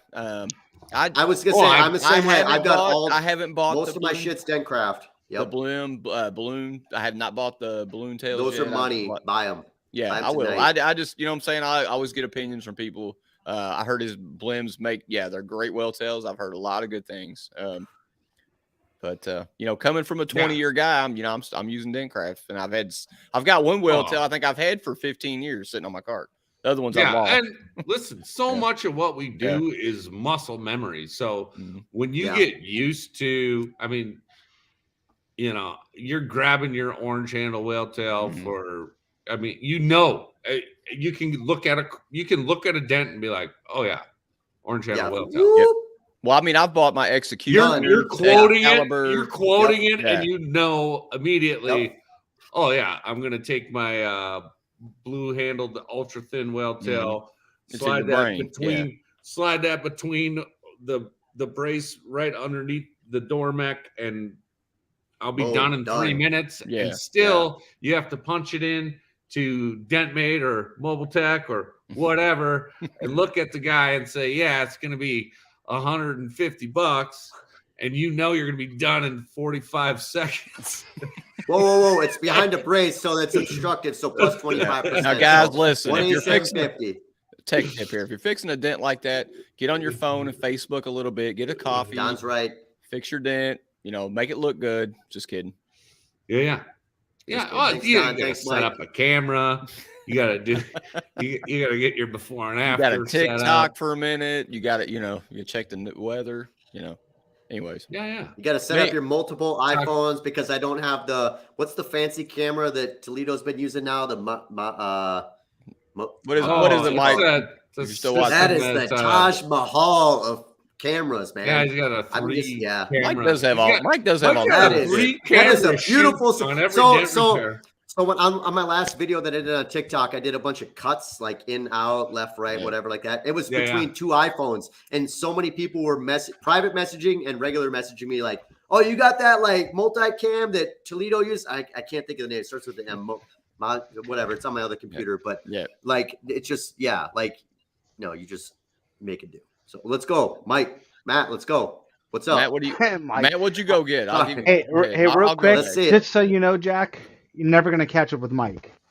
Every month, this guy starts over with new That's okay. new devices, That's so okay. you'll never be. No. You'll never catch up with him. I love watching his stuff because it's encouraging. Because I'm He's like always the like, Tony why is Stark my of video and why is my social shit not media that for good? Dent Okay, I repair. just need to step it up. So I love it. Yeah. Dent Scorsese. Did Scorsese. That's The pretty good. Godfather. Let's go. Here we go. Matt, what'd You you want go to see, get, buddy? Jack? You own this tool. Let me just make sure. Let me put in the weight a normal person would have a wheel tail. All right. A normal dent guy. Is this your wheel tail right here? Straight-ish. Yeah. Yep. Yep. I got Right? Balloon tip. Yep. it. So every wheel tail that I know exists in the market, you bend it this way. Boop. Yeah. You want to go down a rail, you do this thing and you have this little band, right? Mhm, Yeah. mhm. All right, Jack. I want to wake you up. You ready? Mind blown. This is on Dent Nerds episode 2. You ready for your mind to be blown? Let's All go. right. Let's go. You own this Woo! tool. Let's see it, You baby. ready? I know. Woo! You ready? It's orange handled, so it's interesting. Watch this, I've Jack. Never. No What? wheel tail does this. What the fuck? I have Yeah. never. Wow. You made guys- that you've never far. done that? I've You never done that? No, I'm Look, kind of but- weird. Like, so I'm kind of weird about bending tools. I'm like, No. yeah, I'll bend them a little bit, but like, Jack. no, I This is need this. designed I to gotta be go. done. I gotta go. I know, to a I side know. mirror, right? Front door, side mirror, boom, right? Or this is the best tool ever, and no one knows about it. This is Yeah. Wow. not for Here's the balloon tip. No, this is whatever. I'm not a big fan. Just blem, Yeah. blem So in general. they This make is- the this- same. They Yep. make basically the same thing in a standard whale tail. It's, Yeah. it's called a bendable whale tail. I've never the had one- one. The one I I would have has never a T think- handle on it. I would never think of bending that tool to that level. That seems Oh, weird Jack. to me. But Jack, Oh, yeah. I fixed I know, some I know. Made fans. to be I'm bent like sheltered. that. No, the Jack. shaft I'm is in needle. South Dakota. No, We're still I'm fixing jealous. covered wagons. So No, Jack, I'm jealous that you learned something tonight that I wish I was in your actual seat. You learned something today that I didn't learn. I've never. No, I mean, I have jealous of blend him tools, too. but I have never purchased those. so Matt, are we doing a straight like J hook, like just whoop, like straight up bend that? Yeah. So sucker? normally, Are we talking yes. upper brace like? Oh yeah. J-hook, Well, they have the straight up? shut. They have the shut. Yes. He has You the know what? shut-up too. If I was Daniel, I'd make them in sharp tips too, not just a balloon tip. Because you know how many times when I get into a weird spot where it's impossible to get to any other tool, Don's also saying he. I doesn't wish know it that. wasn't a balloon tip. I You wish it blew was a John Kavanaugh's sharp. mind. Yeah, James Bernard Bernard. on the balloon. Dave Bryant's like, well, I'm bordering them. I'm in. Yep. Well, James, we're not doing I any think kind we of have free this month's giveaways today. sponsor. No. So real quick, before we leave, Jack, every whale tail bends one way. This one bends both ways. This Wow. is you want this tool, Okay. and it's not being I'm sold sold. the way it should be. I'm sure Anson carries it. If they don't, this is only whale tail that does this. Well, only listen, one. guys, we're advanced in the the PDR industry. Like the new guys watching. So show them, like Matt, show them the tip of that and show them why it's rounded and what would you use that for. Yeah. What's Okay, the so- principle? of Yeah, that? what's the difference between a regular whale tail and that whale tail? I So mean, I it's know. rounded like that. I'm being rhetorical here. Right, I understand. Mhm. So it's rounded like that for it to be a little bit of a softer push. So most of the time when you're inside a door, right, typically you have obstruction or some kind of brace and it's really tight and you have a sharp dent. You don't want to use a whale tail. Typical whale tail has a really sharp tip to it. Most whale tails. And so when you go down that door and get behind the brace, you finally get a tool on it. You're able to push. It's a really sharp tip. And you don't necessarily want that. A couple different ways you could do that. Glexo with their, they have material that you can put on there. Yeah. They're glue. But Yep. some people put hot glue on there, whatever. But this is actually made to be a little bit softer of a push. Mhm. Me personally, speaking from Jim Mitchell, personality, hasn't really been that big of a difference to me. It's still pretty damn sharp push for me. I use this can tool. be very accurate with those, and it is a little bit of a learning curve. It's It is different. And this is I can coming see from that. me. This is coming from me. I can see that. Yeah. I'm not saying I speak for everybody. Yeah. And that goes for, I mean, it's kind of goes without saying. But just to be clear, this is what it's designed for, to be a little more softer push, not such a sharp push. Because sometimes you have a really sharp, small, little tiny sharp dent, and it's right where the brace is. This is designed to actually help you push that dent out, not be as Yeah. It's got to abrupt move more over metal. Softer point. Yeah, it has to move essentially. more metal with the design of it. So. because you can't Yep. naturally put like a rod down there with a big blunt tip. And so this is the only thing that'll fit. This is the thing to use. I actually don't use it for that. I actually use it for what I talked about, going up into braces, up, some weird awkward. Those things are amazing in the front edges of doors when it gets really tight, because they're that's the thinnest whale tail I know of, and even thinner than like a Dentcraft Ultra Thin, which is I know normally... Jack's looking. Just pay attention, Jack. Imagine the front or passenger door, right? You don't have one of these, but you do. But picture this: your mirror is right there, right? And then you have another like 6 inches between the fender and the mirror. Yes, this is your tool right here, Jack, right up there. Boom! This thing's money. So do you have to automatically say "woo" when you get on that dent, or like how's that when work? you touch it? Asking for me. You touch from the top of it and the bottom of the dent, and then you go, "Woo!" Absolutely. Yeah, that's what I wanted to hear. That's what you exactly. You know the dent's gone before you even started pushing on it. You're like, oh, dent's done. This tool right here. Can I go next? Ooh. Absolutely. All right, go ahead. Oh, okay. Glidewell's up. Let's go. All right, Glidewell's so up. you guys know I have a booth, and every year I've been dealing with this. The booth keeps me from shopping. I don't get to walk around 2 days straight looking at tools. So I kind of have to map out what I want unless I hear about the latest craze. So anyways, if Jon was not on this show, I would still talk about this. This has nothing to do with us being friends. This is about what I actually used the past 2 weeks when I bought it. So Jon took his off. I bought the Reaper set. Okay. Yep. Now, if you guys aren't familiar with the Reaper set, okay, I bought the set of 3 that you get, and I also bought the individual ones as well, and I bought the rods. The reason I wanted these is because I have ran into a problem with, and I'm not going to badmouth another company. There's no reason for that. I've had problems with bending.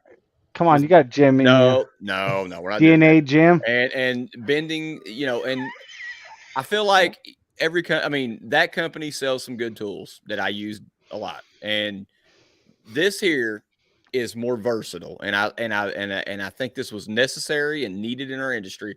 Anyways, I'll just tell you, I bought the main thing I wanted to get, and I did also get a cam auto tower. We'll talk about that in a minute. The other thing I bought was this, and at first when I bought it, we're a little slow. It's February, and I didn't have anything to fix with it. I wanted a crease dent to fix. And this past week, I did a nasty. No, actually, what was it? Monday? No, it was last week, Friday. I did a nasty fender smash, and I sent the pictures to Jon, and I showed it to him. So what I did, I bought the set of 3, which is the bigger, fatter one, which I don't have in front of me right now. I took the Reaper glue and I layered it, and I used that as a soft to start the dent with. Before I did, cold glue this was way too deep for cold glue. So I used the soft tip. And what was nice about it is I used my ultra rod. I did use an ultra rod. That's what I normally use, the 45 or the 45 bend and double bend. I'm sorry. And then I got in there and I started pushing and just kind of babied it and with a lot of heat, and then she came out. And so then I switched to the other Reaper tip, which is a little smaller. But the thing is about this one with if you can see this, guys, the sharp line in this one, I used that on a fender line that was smashed. I got in there. I used the rolling technique. Hey, Mike, can we see? Can you put the camera again? Yeah, you want me to do the tip again? Yeah, you went a little too fast. Okay, sorry about that. So this has got an edge line. There we go. Yeah. Yes. Got an edge on it. Okay. Yep. That's money. So I did not put glue on it. Jim Mitchell did say he liked He did. I think if I heard him correctly, I believe he put a little bit of glue on this to give it a little bit of a softer push. He said it's money. But I use this bare just like it is on a body line of the fender, and I just worked it instead of, you get into that stitching, when you get in there with a sharp tip and you're trying to, and you can sand and buff it and it'll work. But this with the metallics, I had metallic gray, and you guys know what happens when you use metallic gray with the sharp tip. A lot of times it will show the push marks underneath the metallics will distort. So what I did, I just kind of worked the line out, and it looked beautiful, man. And I was so glad. And actually today I went to a body shop. Today I was on the road today, and I used a body shop, and same situation. I had not as gnarly as a dent that I showed you, John, but it was about a 5-inch front end Camry fender dent. And I got in there. I used a ball tip on it to start out with, and then. And lo and behold, I got this out again and worked that line because it was smashed, and it worked great, man. So shout out, dude. That's why we made it for the body line. Hey, John, I like what it. What can we find these tools at? Because I don't own one. Yep. DentReaper.com has them, or you can get them at A1 Tool as well, PDRTool.com. Yep. Both. I bought mine at A1 at MTE, and very helpful. And Tom Poland, shout out to you, buddy. He kind of came with me when I left the booth and said, Mike, I want to show you some stuff. And he showed me a few things. He showed me the tip we showed earlier with Matt Boyette. And I had a conversation with Matt Boyette, and I didn't have enough room. No, he ran out of the rat rod, the shorter one. And I wanted that. After he showed me what it was, I didn't know idea what it was. I saw it online. I was like, what is this weird tool? And he showed me what it does. And I was like, oh my God, I got to get that. So I've actually put an order in already for both of them, the longer one and the short one. I don't know the sizes of them. I want the rat rod. I want to try that out. That's what it is. One more thing, guys. I'll show you. Hang on. Hey, while he's holding on. Hey, John, I got a quick question. I don't own that setup there. Do you have any coupon codes? I'm a cheap ass, dude. Do you have any coupon codes for the people watching live? I'll make one. You like that, Jack? You like that? Just put him on the spot. I'll make one for DentReaper.com. 2% off.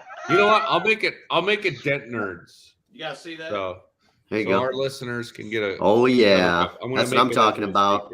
All right, so I see that. Let me talk about that for a minute. So. Oh wow, is he?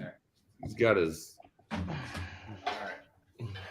So I purchased the Cam Auto Tower, and I got it really quick, by the way. Shout out to them for sending that so quickly. I was going to wait. I don't want to do a review on it yet. I did use it, and it worked great. It works great. But I'm having a little issue with the air, and I've already emailed them, and they've already emailed me back. They are on it, and we will get it resolved. I don't know. It may be something on my end, so I don't want to. Quick question, Mike. Yeah. Is this, you have two versions? You have the battery one, or you have the I have the air compressor. I have the air compressor. Yeah. Okay. And so what right now, the situation I've got, I have to keep the air on it all the time. And I know you don't have to do that, and no knock to that company at all or anything of this product, because it's a good product. I've used it. They're going to email me back, and we're going to figure out the solution to it. I'm sure it's on my end, so we'll figure it out. Let me ask you another question. Now, go ahead, Mike. Or Jack.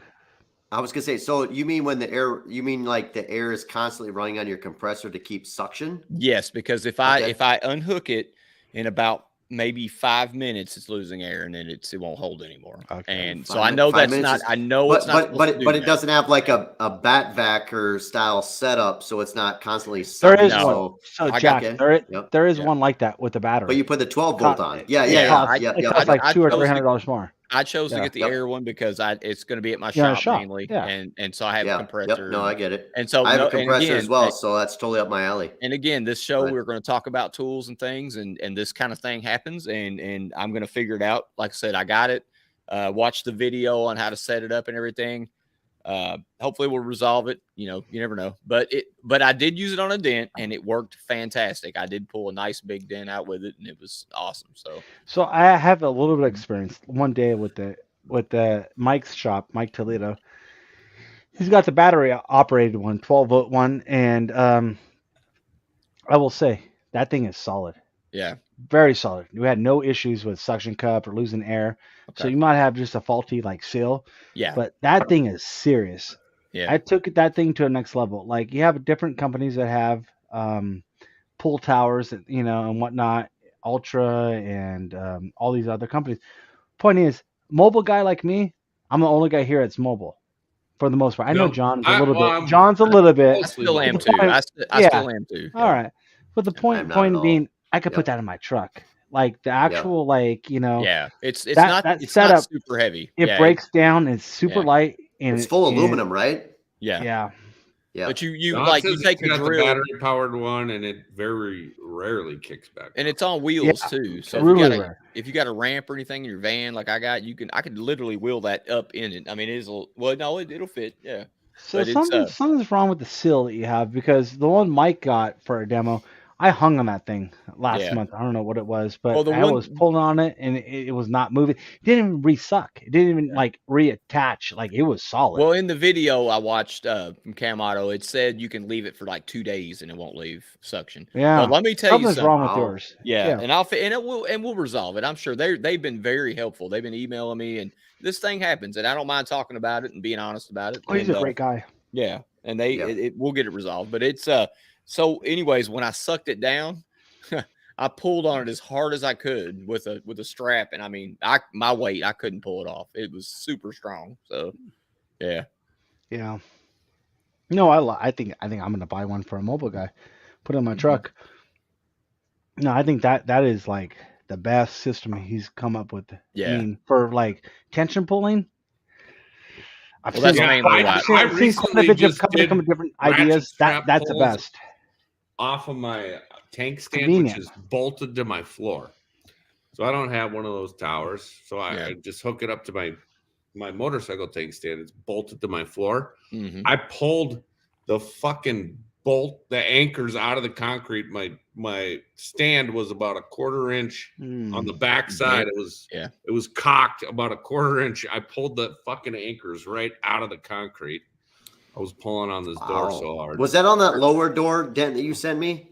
Yeah. Okay, that one? Yeah. Okay. Yeah. But for heavy smashes, man, I highly recommend it, even though I'm still in a trial use of it. But I see the potential in it. It's definitely strong as hell. Like, it's, I'll tell you a real quick benefit that I've seen that you guys don't know yet. Because I've seen it in real life. That tower, say you're pulling, right, at a tension pull, you're off at an angle, and I'm like, okay, I pulled and now I'm done. I want to pull some more because I want to get more tension out of this dent. You got to readjust it in like literally 10 seconds. Boom. Yeah. Move it. Yeah. Reattach, and then you got a new tension pull. Yeah. You just let that air off and you move it. Yeah. Well, it's not like anything else. Changing your angle. Think about it from a body tech or a frame tech position. You're literally moving that tower from here to here in a matter of seconds, if not a minute. Yeah. Like, because we're all lazy. Seconds. Yeah. Well, and that's what encourages us to use that shit. When it's easy, we're going to use it especially when more. You have it when it's on a car. Lazy. I think it's lazy. Being smart with your time. It's about being efficient. Time is money. No, John, you're not getting it. Boom. There's tension towers you got to put underneath the vehicle's the weight of the vehicle, so you have a tire over it. Yep. You got to jack the car up and then churn it, right? Lower the car. Dude, we're not doing all that. I mean, we can. No, it's a body, man. I watched Mike do it. I've watched it. It's called game changer. It's more efficient to use that particular quick. time. Yeah. Oh, it's very quick and efficient. I had a body shop owner come by the shop the other day. Me and him were good friends. He came by and I was showing it to him. He was like, dude, you're getting into like minor collision stuff now, like with some of the things you're buying. Absolutely. He knows what Cam Auto is. Cam Auto is very familiar in the body shop industry. And he saw that, and he saw some of the things that I was starting to get here, and he knows. He was like, damn, dude, like you could really pull some stuff with that. And I do a lot of aluminum repairs for them so they don't have to fill it, or replace it. Yep. So Yeah. Well, because the aluminum stuff that they have is terrible. Like a lot of the stud guns that aluminum, like talking to body techs around here, even they hate it. They're like, this is terrible. Yeah. Can I borrow it? No, I'm a Dent nerd. I'm just telling you, I've watched it, witnessed it. That is like, I have a shop, not a shop. Yeah. That is the best. That's like a heat gun. Not to pull it back to get a grip or anything like that, but with the strong arm, having that strong arm with the heat gun. I don't even sell that heat gun. I sell it, but I don't make it. Yeah. That propane heat gun, Mike uses it all the time. Toledo in the shop. and he has a You shop. you have an extension cord, this and that. Yep. Dude, as a mobile guy, it's unreal. Forget about it. So that pull tower, me and Mike are looking at it. He was like, dude, I was doing a great pull, and then I got the pull I wanted, and then I wanted to adjust. I didn't have to fucking move the car. He literally told me, I don't have to jack the car up, move the thing, lower the car, like literally seconds. The thing is, I mean, I said it before MTE. That's going to be the tool. That's a tool of this year of MTE. That was my prediction. I even told him. We talked about it. He's going to be, we talks, but I'm just telling you, that was the tool of the year. If you guys watched the Anson demonstration, I don't know if you've seen it on Anson. They sucked it out in the parking lot. Vinny was out, like they're out there showing it, rocking on it. Gravel. It's. I mean, my shop. Obviously, the floor is flat and concrete, but it will suck down. It's unreal, man. When you see it, it should be leaking, Mike. It shouldn't be leaking. I know, and I'm sure we'll get it resolved. And it's just that happens. I mean, and they've been so helpful. And believe me, they shipped it quick as hell. It was here a week after MTE. It was here, and it's that's a big package. It's not a glue tab. You ship. You know what I'm saying? It's a big crated thing. But anyways, when we get it resolved, I will talk more about it on the next show. When I get it resolved, and we'll some of the repairs I've done. So. We lost the host again to the beer. Jack, did you do refill? Not the beer. I'm getting my. He's getting something. All right, hang on. Something. All right, calm down, it's his John. Term. It's his time. Hey, can I talk while he's unboxing? Yep. Hey, I just got back from Utah this week. Today, I was in Utah the last 5 days, whatever. So the last time I was there 10 years ago. So let me ask, because every time I go to different states, I'm visiting all you guys. There's different rules and regulations for drinking. Utah has always been 3.2%, right? We're gonna nerd out here, right? It's always been 3. The whole state, right? Really? Now there's specialized liquor stores that are open from like 10 to like 5 p.m., right? Yeah. Sell liquor. It's like double the price, right? As anywhere other state. So, but when you snowboard or ski all day long, you're never in those open hours. Let me ask you guys a question. So I haven't been there for 10 years. I went there this last 5 days. I just got back today. The alcohol content got to 5%, which is nice. It's kind of cool because you got to think about like Coronas are like 4.6, right? They made a special batch of Coronas for Utah, 3.2, 3.2. Really? Everyone had 3.2. It looks the same, right? Bud Light, Budweiser, all of it. If it wasn't over 3.2, they didn't change it. But if it was 3.2. So, you guys know anything about the laws of like Utah? Like, I don't know. I mean, I'm the alcohol. I know the alcohol. Well, I know when I worked in Minnesota at one time, I was buying beer at the gas station, and I found out later got done with ale. I'm having a couple beers, and I'm like, wow, what the hell? And I'm looking at the can. I'm like, this is 3.2 beer. I didn't know that was like a thing. Like my parents talk about that from back in the day. Like, oh, you were like 18, you could buy 3.2 beer.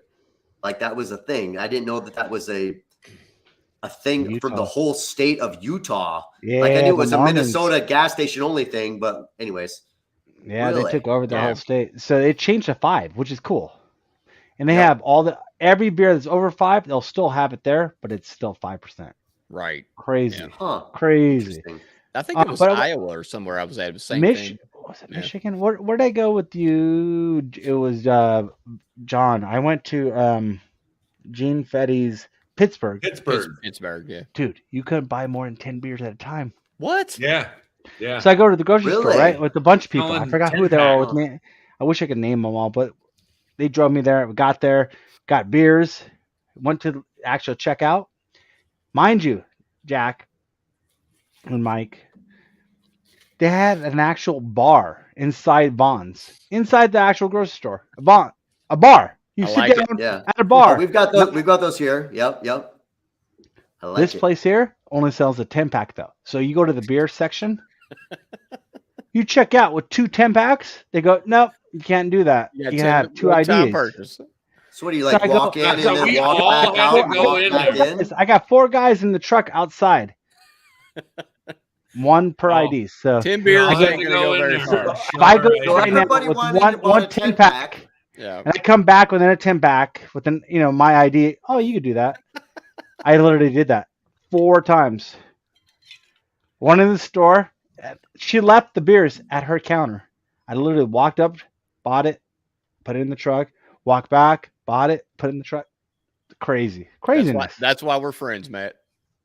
For that reason right there alone. Yeah. Hell yeah. What you got I there, don't I big got guy? this. I got the What's shit. that, Here we John? go. the He's got the CBH He's got 200. Goldschlager. Yep, He's got yep. Goldschlager. The do you got there? CBH 200. Here's what I like Goldschlager. about this thing. Oh, this is the a most. mind-blowing thing. It has a button.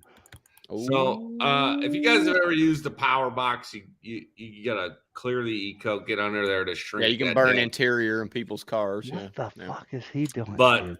this I mean, one, you Did can, that. you can find your tip, get it where is you want, Vince, and then hit Vince the still button. watching? You turn it on. You turn yeah. the button. Yeah. That's cool, man. Yeah. Hey, Yeah, so Vince, that- this is your butt plug, Vince. So here's the thing though. When we were there, he had a roller, he had a little brace tool. Yeah. Yep. Dude, that was insane. I was did not blown get away. those. Was Whoa, putting John, lines you're pulling out again. something I haven't seen. I was Yeah. blown away John? with all that. You gonna learn today, Matt. I'm gonna, You're gonna learn No, today. you're not gonna learn today because I didn't get them. Jack. They I did want not to come in learn. my box, I wanted to learn. Okay. That's I gonna want be to a learn. game changer, man. but I I'm need a to, game changer. I I need to wanna figure learn. that out. But What is he have in his hand? it's a So power box. I got Yeah. it, but is it the same thing that Well, Keith Constantino sells? Or Yes. No. It's very, Okay. He very was selling similar to that, yep. one. How much is it, John? $1,000. Yep. half. Okay. But a roller tip. Half. But I Explain didn't the get the roller roller tip. tip. But no, I no, no, didn't no. get But explain the roller tip though. Okay, Yes, was the so roller mind tip it blowing. had a copper rod that went into here, and it had a What little happened to it? fork. Did you get it's silly not- with it? No, it's not. I just took everything out of the box. He He literally got hasn't silly. used it. Jack. But we he got a silly demo with at it at the show. I was with John. We Yeah. saw Jack this knows. Jack Yeah, And knows. it was- had a it little was ball, fucking awesome. a copper ball on it, and you Yeah. can just roll it back and and forth. it through a moved crease. that metal so fast. I mean, Yeah. it was like one or two up. Literally a Yeah. sharp crease in a hood. And was it aluminum hood? I don't remember if it was, but It- anyways, it Charles will was putting work a on aluminum line. or So steel. Don's got a good Yep, comment. there. but does he? Oh, I didn't see it. Yeah, it's just a prototype. Oh, It's a rollers, prototype. Prototype. But we did see Question it. for and it- John. Well, it when it worked. comes Better than out, Don's everybody's gonna question. be buying that. Hey, John. Better question Jeff- than Don's. How do you know you had a roller tip on that thing? What happened to it? I Where'd it used go? it. I We used I it. used it We at used it. MTE. Where- Yeah, Where'd you- yeah. So is this something But- you use and it like depreciates like brakes and No. wipers on a car? I mean, what do you mean you used it? No. I And used Disappeared. it at MTE. Okay, go ahead. Don't yell at me. I'm just asking I'm a yelling question. at you because you're being a dick, and I'm gonna have to yell at you a little bit. Go ahead. Yell at me then. I love it. I'm the trying answer. I to, love but it. that you keep coming back at me all calm, cool, and collected. This is why you're the most interesting man in the world. So I used it at MTE. It worked fucking great. I loved it, and I'm like, yeah, sign me up. I'm ordering this, and he sent me it, but there's no roller tip in here. So now I'm like, where's my roller tip? I literally just pulled it out of the box for the first time because I haven't had to shrink a dent since MTE to this point. That's okay. But That's okay. Yeah. yeah, no, that's more than I'll be more than happy if I never have to use this fucking thing. I agree with John. But I Cheers will to at some that. point. Also agree. Yeah. And definitely I will have to use it at some point. But it would be nice if the roller tip was in there. And I guess Don saying it was just a prototype, and I know him and Charles. I did not get that probably memo. talked I at thought it great was length. I thought you were. I thought it buying was to coming get with that. it. Yeah. That's really what I thought quick, too. Yeah. really He had a quick. little brace Go ahead. tool Yep. of it too. That Jeffrey Hughes, really quick to answer your question, does it do steel and aluminum? They were demonstrating it on a Tesla hood, so I'm assuming both. Yeah, It does do both. It does do both. And I think he's actually just telling us that it does both. Oh, okay. I'm sorry. He Did I read says that wrong? it does Okay. steel and Oh, aluminum. okay. Sorry, Jeff. My bad. I can't read. But you just reaffirmed his statement. That's Right. all. Yep. Who makes it? This is from Cam Auto. It's called the CBH 200 Cam Auto. So, And it also has the copper bars that go in there. yeah, it does come with it has a flat end. Yeah, that's not in here either. It's That's not not okay. in So here maybe either. that was something. But That was a prototype too, I think. but they're gonna have one that allows you to do under braces, right? Yeah, that's the one I'm talking about. It has like a Yeah. flat Well, beveled tip. So there's in a front. brace. That's what and I a roller. played with all this stuff, and That's for what John's pleasure. Yeah. That's what I was played it hoping with- to see yeah. in here, and I don't see it. So I'm gonna have to just. It'll be whatever. there soon. Yeah, I'll it was call cool, Charles man. and He figure showed it, out. and I was kind of pretty impressed with it. Yeah. Like, it had kind of a spoon flat Well, like, end to it, I guess. I Yeah. can't believe that it's taken that long for an under brace tool tip to come out with that. Like how long's the power PDR box been out? Like Several years now. 4 or 5 like years. four, yeah. 4 or 5 years now. Like that was always the big hit with that. Where like people were like buying whale tails and cutting them off and sticking them in there and putting some graphite on them. A buddy of mine gave me a whatever. really thin copper rod, like really thin, and I use that for like I try to wedge the brace a little bit and kind of after trying to sand it, and it's just I've had to do that. Yep. Yeah. No, I own a power PDR box for the last 3 years, maybe 4. I think if you're doing hail, especially hail guys, technicians, you own one PDR power box, whatever it's called, whatever one of you guys are using, and a hot box. You have to have one of those in your arsenal. Yeah. Because as a mobile guy, I'm not using it that much. I use it maybe once a year. Every time I do use it, it saves my ass. Yeah. But I see the value of it. Like, so I'm doing like a hail damage car, and I have a big old smashed roof, and I have the biggest dent on the roof I start with.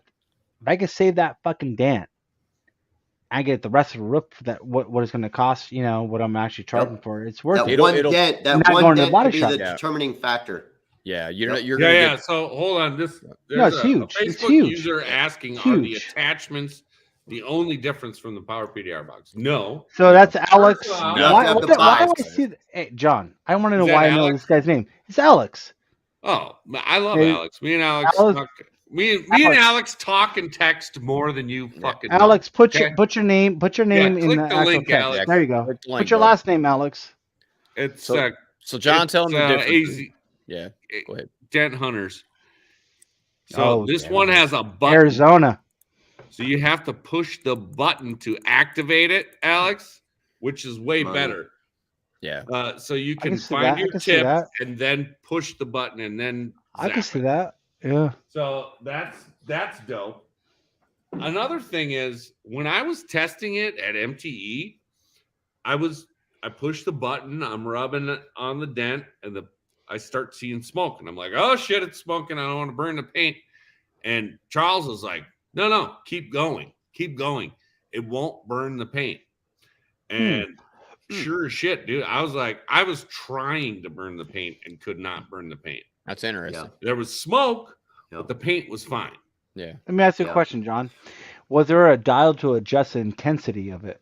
Yes. It was all the way up. 99%. So numbers, high, low, medium? Or is there a number? I don't know. There is a dial for the current. It just says min and max. I don't have it plugged in right now. John, show us the size of it if you don't mind picking it up. It's very. I know power. And I know there is a handle. It's small. With it. Yeah, just give guys the idea. It's pretty portable. Mm-hmm. Yeah, it's smaller than what I have. I have the original PDR. I do too. I have the original. So I know they've improved. This is about the same size and weight of the version 2. Okay. Power PDR box. Okay. That's small. Fair enough. Yeah. I would say. And they had it cranked up to 99% for doing the wheel. Okay. And that was one of the questions that we brought up when we're like, oh, can we just get this attachment for the power PDR box? No, you cannot. You have to get the Cam Auto box because the power PDR box is apparently too powerful. from my understanding of it. So Well, it has correct to me be if I'm wrong. different. Yeah, it has to be different if it's not But at the Cam Auto box on a 99% or the highest they can go is less than the power box, which not necessarily saying that's good or bad, but like it's got a different use. And you're rolling, literally, we're putting a sharp crease in a hood and rolling it out with this tip that's controlled by a button. It's amazing. Like you can't. Oh no, it's John, great. John, I This gotta cost say me it. I gotta $3,000. say it. Can you put that $3,000? Yeah. It's You know what that is, right? But You know what that is? That's Martin. How's Martin? How's Martin not putting his face? I mean, why do I not have his Is name? that Martin Sadler? Yes, it's Martin He's from awake. Australia, from Europe. You're England. He's from how do- Mariota, how do- England. How do I see those? Like I'm not seeing that. He's at got all. It's a write-off. I think Armijo's got it pulled up on his phone. On my phone, you have to. Yeah. Why is my it phone right here on safe? Facebook.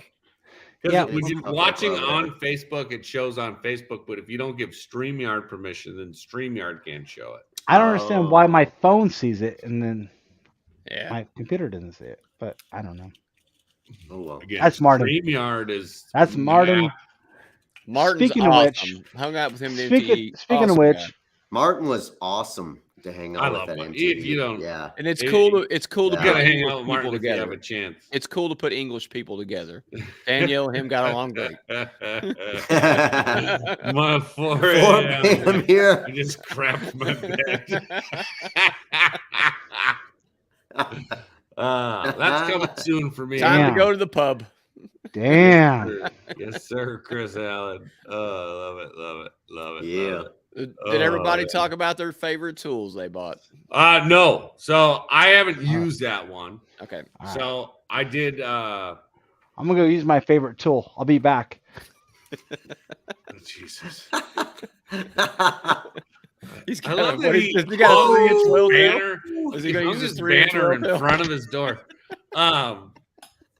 Just get a smaller banner and put it on the wall. No. No, it's not big enough. Jack says now. Go bigger. I'll walk go around with it. It's not big enough. Immediately no. Where Immediately does it no. take? Neck tattoo. Anyway, I got to use the rat rod on that lower body, that lower door smash. Yeah. It was a Mazda CX-5. I had to pull the Yep. trim, and all the body lines were destroyed, all of them. That's the one you were pulling on with the tension with. Yeah, I used Yep. the Kiko linear tension, Yep. and then I ratchet strap pulled it. I mean, Yep. I did. There's not a fucking tool I didn't use on that thing. I remember don't seeing think. that before you did it, and I was like, Yeah. Mazda metal. I think- Good luck. So I've started scheduling out some of my Instagram posts, and I think that one is scheduled for tomorrow morning. So Okay. Okay. Cool. check that out. But yeah, it was brutal, and but those little holes where you pull that trim off, Yeah. Mhm. those rat rods fit right in there, and I was able to get on those body lines and work those body lines and get them back to good. I talked about the other day I had a fail, or it was like when I got back from Cuba, there was a repair I did on an Audi, and I pulled the trim off. Don't have the rat rod yet because I just ordered it, and I actually had a failed repair. I couldn't. It was too sharp, and I know with that rat rod with that soft end, could have got it in there. I might have had a better chance of fixing it. It was that metallic gray, and I was Yep. being careful and only had a limited arsenal to get in there. Obviously I'm not drilling a hole in the brand new Audi, whatever, but What do you mean, obviously? I mean, wasn't even an option, right? Even if the customer said, Mike, you can drill a hole. No, I'm not doing it. Your car's too nice, bro. Tony Stark called. He's pissed. I just jumped back in. I would drill a hole all day long. Damn, you got a wardrobe change or what, man? What the hell? He Like- did get a wardrobe change. I know he's He like an wanted to award. be- He's like an award. He said he was singing like Mike. If I could dress like Mike. Twinsies. Hey, did you guys know it's Fat Tuesday, right? What, Oh yeah, you got your beads. Mardi Gras. Yeah. Woo! I went to a restaurant and they threw them on me. I was like, oh, wait. Does John, do you have a Dent Nerds hoodie on? Is that what I'm seeing here? Oh, Dent Reboot. Okay. It's coming. Okay. It's coming. Okay. Just No, let me know when I can spend the money and buy it. Yes. Dent Nerds hoodie. Hump Wednesday. Yeah. Hump Wednesday. Okay. Yeah. I'll be humping tomorrow. I mean, I got a big job to do tomorrow. oh, I meant. I was like, I'm gonna try, but you do you, bro. no promises. Hey guys, I got something else undent related to talk to. I started boxing yesterday. I started boxing. Did you? Boxing. I'll tell you what. Box my fridge for Speaking an of boxing, I we're did getting that. up. We're going. See ya. Yeah. Let me tell you about it. Let me tell you about it, Jackson. You're the only one interested. I'm in. Let's go. Danielle's been doing this boxing class, and I met the trainer, and I said, you know what? I'm gonna give it a shot. Me and a few friends from Match were like, hey, yeah, we're gonna go try boxing out. Absolutely. So I show up to the gym, and I met the Joe, the boxer guy from Philly, and he was like, hey man, yeah, dude. The first minute into this workout, I thought I was gonna die. Yeah. I was like doing these toe taps with the gloves, and I thought I was just gonna be punching a bag and no big deal. I did that for an hour, dude. Like today, I can barely walk. It was bet. unreal. Oh yeah. I had fun doing it, but it was grueling, man. So yeah, that sounds dude. That sounds terrible.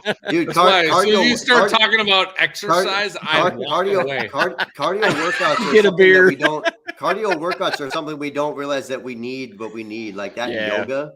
Like, I started doing kickboxing on Apple Fitness and stuff like that, and yoga and other fitness apps. Like, I didn't really I'm not an overweight guy at all. There?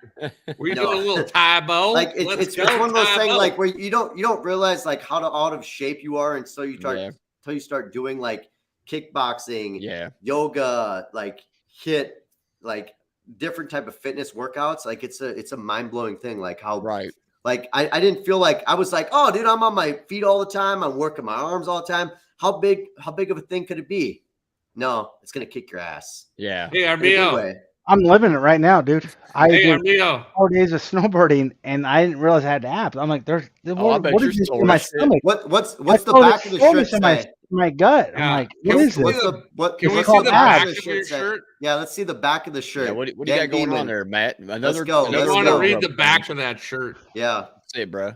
It's my favorite. Oh shirt. yeah. It makes your fucking dents. I don't be a pussy. That's Derek Kessler, right? Yep. He was handing those shirts out at the show. Yeah, I know John has a collection of hats in the back. Either. I'm a little jelly. Dude, I have a lot of you have a lot of hats. I have some hats, but you have a lot of hats. I probably have like 25 shirts from different Dent guys. Well, I like 25. That's it. Maybe more. You knew Maybe more. Every time she does laundry, she complains because my stack of t-shirts is like just tips dude. All right, John. You're more popular than me. All right. In 2019, I was working with TC in North Carolina, and I counted I had about 30 Dent shirts. That was 4 years ago. Now you guys can make me feel like insecure. 50 no, hey, no, how many Dent shirts do you have? Armijo. What are you? I thought you were the most interesting man in the world. Where's all your Dent shirts, bro? Go ahead, Mike. Where are you at? How many shirts do you have? A lot. Competitor. I know. 50. I got 50. I've got Dent Killer, Dent Nerd. I've got that, and then all the hoodies from all the companies. Dent Craft. Woo! Dent Reaper. I got like at least 5 Dent Reaper shirts. Hey, you know what? No one has this one. Yeah. So fuck you guys. Yeah, fix your fucking dents. Get a grip. I've got Get a Grip. Yeah, you don't have this one. No, I don't. Is there a Get a Grip shirt? I never got it. I think I have. I had a hat. I don't have a Get a Grip shirt. What the hell? I don't have a Get a Grip shirt. You know why you don't have one? I have Get a Grip. I'm not gonna design. If you guys give me a design, I'll make a fucking Get a Grip shirt. No problem. All right. It's coming down. Right behind you, bro. There. Let me show you another shirt. You guys keep talking. I'll get you another shirt. I really think he's the best. This You is son of a bitch. this is second. I'm This in. is second place. I'm gonna give you first place. Hold on. First Ooh. place coming up. Armijo. First place for coming another- in hot. It might take 5 minutes, so don't. Listen, this is PDR We'll be waiting. podcast history. Never No, this is before Dent Nerds. on any PDR podcast has one of the hosts changed their shirt 7 times. Wardrobe change, dude. I like it. It's like an Oh, I award got show. This is groundbreaking broadcasting here, people. You're just lucky you're not changing in front of you guys. That's like he's at Old Navy right now, changing in the back room. All right, so Jack needs a Jack the Woo shirt. Jake the Woo? woo, well, I mean, like basically, I do. I mean, I kind of do. You got It's that don't one. worry, Well, it's coming. It's Kinda coming. do. there We is got- we a got- Woo. There is a Oh, Woo collection on denreaper.com. It's yes. Jack is he's a little bit picky, and he's like, bro, this needs to be. We aren't giving He these wants to motherfuckers make his away. money. He wants to make Yeah. his money on his gear. So if you guys go to denreaper.com, just type in Woo, and you'll find it. Type in woo. Straight up, woo. Is it You'll 4 you'll O's find- or Hey, 5? where's Kevin Bird at? We got so for you. all This you is a dog classic owners, right here. Oh, yeah, it's classic. Oh, that's- yeah. That's Love gorgeous. that one. Yeah. That is Baby. gorgeous. Boom. Dent. I thought you were going to Dent change. Oh, no, you I got am- Oh, the Southern Dent Dent Trials. Trials. Oh, Yeah. son of a bitch! I don't have that shirt, motherfucker. I didn't go though. So. Yeah, you didn't go there. You pussy. Yeah, I know. What a loser. I know. Love it. You didn't go. You didn't get one, pussy. Should have been there. I should have. Should have been there. Speaking of the Dent Trials, Anson open house. May What's the 6th. official date? The official It's date Derby is weekend, May I believe. 6th. Got that. Okay, The May 6th. Hillbound May is a 6th. beautiful Yep. shirt. Mm-hmm. I have the koozie in front of me. Anson, May 6th is Anson. And I mean, just everybody go. Just everybody go. You will have a blast. We will show you a good time because we always have a good time. when we come out there. So John, now that I know the actual dates, I don't know when you guys are going, but I know that on May 4th, I'm going to be up there for the Blink-182 concert. Ooh. Will I Oh, be am I coming? up in Wait a Minneapolis? minute. I Yeah, might I'll be there I'll too. I'll be there on the 4th, May the 4th. Will May I the be 4th, coming May the back on the 4th. 5th to then fly to Texas? I don't know. Just throwing out Well, ideas. We'll organize our flights, Jack. You can just stay at my house. Yeah. Ooh. Yeah, hey Tice, you can drive my truck back. So Yep. And I'm giving up Derby, Kentucky Derby to come to Anson. So. that's all right. But Huge next year, advantage. But, but next year, we are going to Kentucky Derby. baby. Oh yeah. Actually, you know what? We should do a Dent Nerds live at Kentucky Derby. Yeah, we will. That'd be epic, Because man. fuck it. Daddy. Yeah, I'm gonna go to the Kentucky Derby. You guys will I'm never 100% forget in it. that. I Yep. promise you'll never forget. I want to do the full outfit. I want to do a fucking suit. We're gonna get all dressed. the up. shit. Yep. Yeah. To the Oh, nines. no, Yeah. we need suits lined with Dent Nerds logos. Yes. That's done. Done. Done. We get You Dent son of a Nerds bitch! guys. I'm in. Let's go.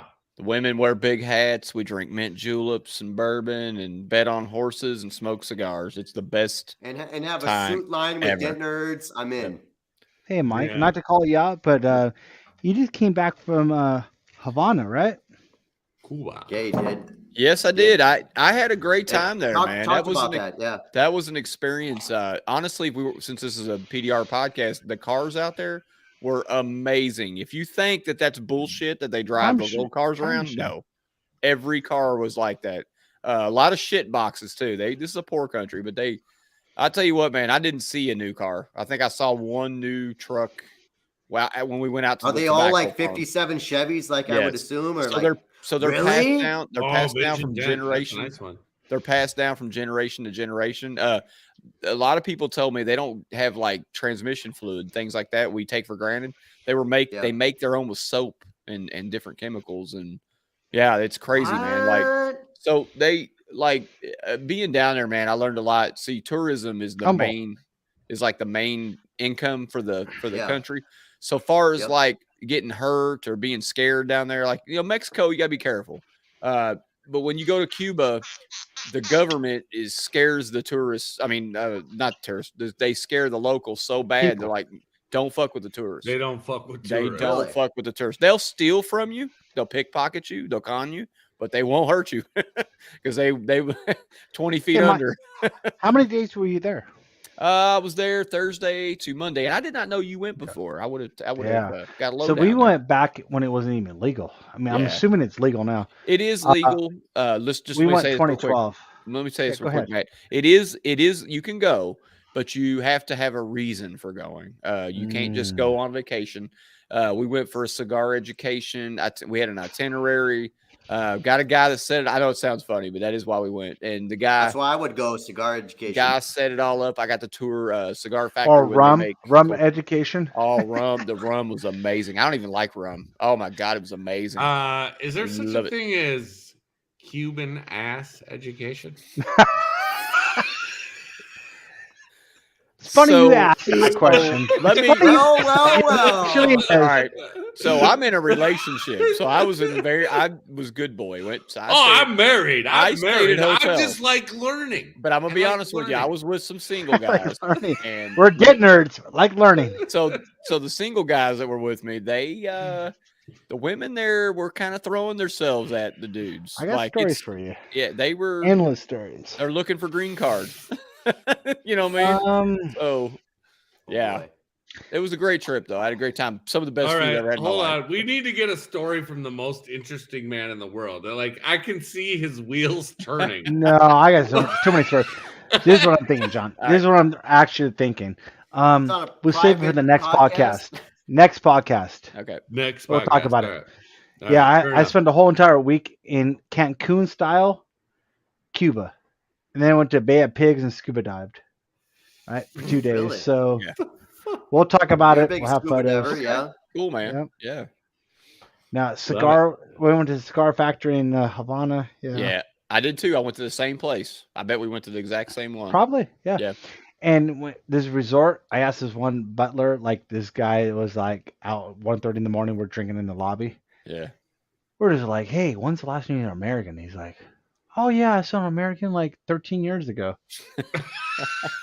So There we're was gone. not a lot of Americans there. And there was 8 of us. Yeah. There was 8 couples.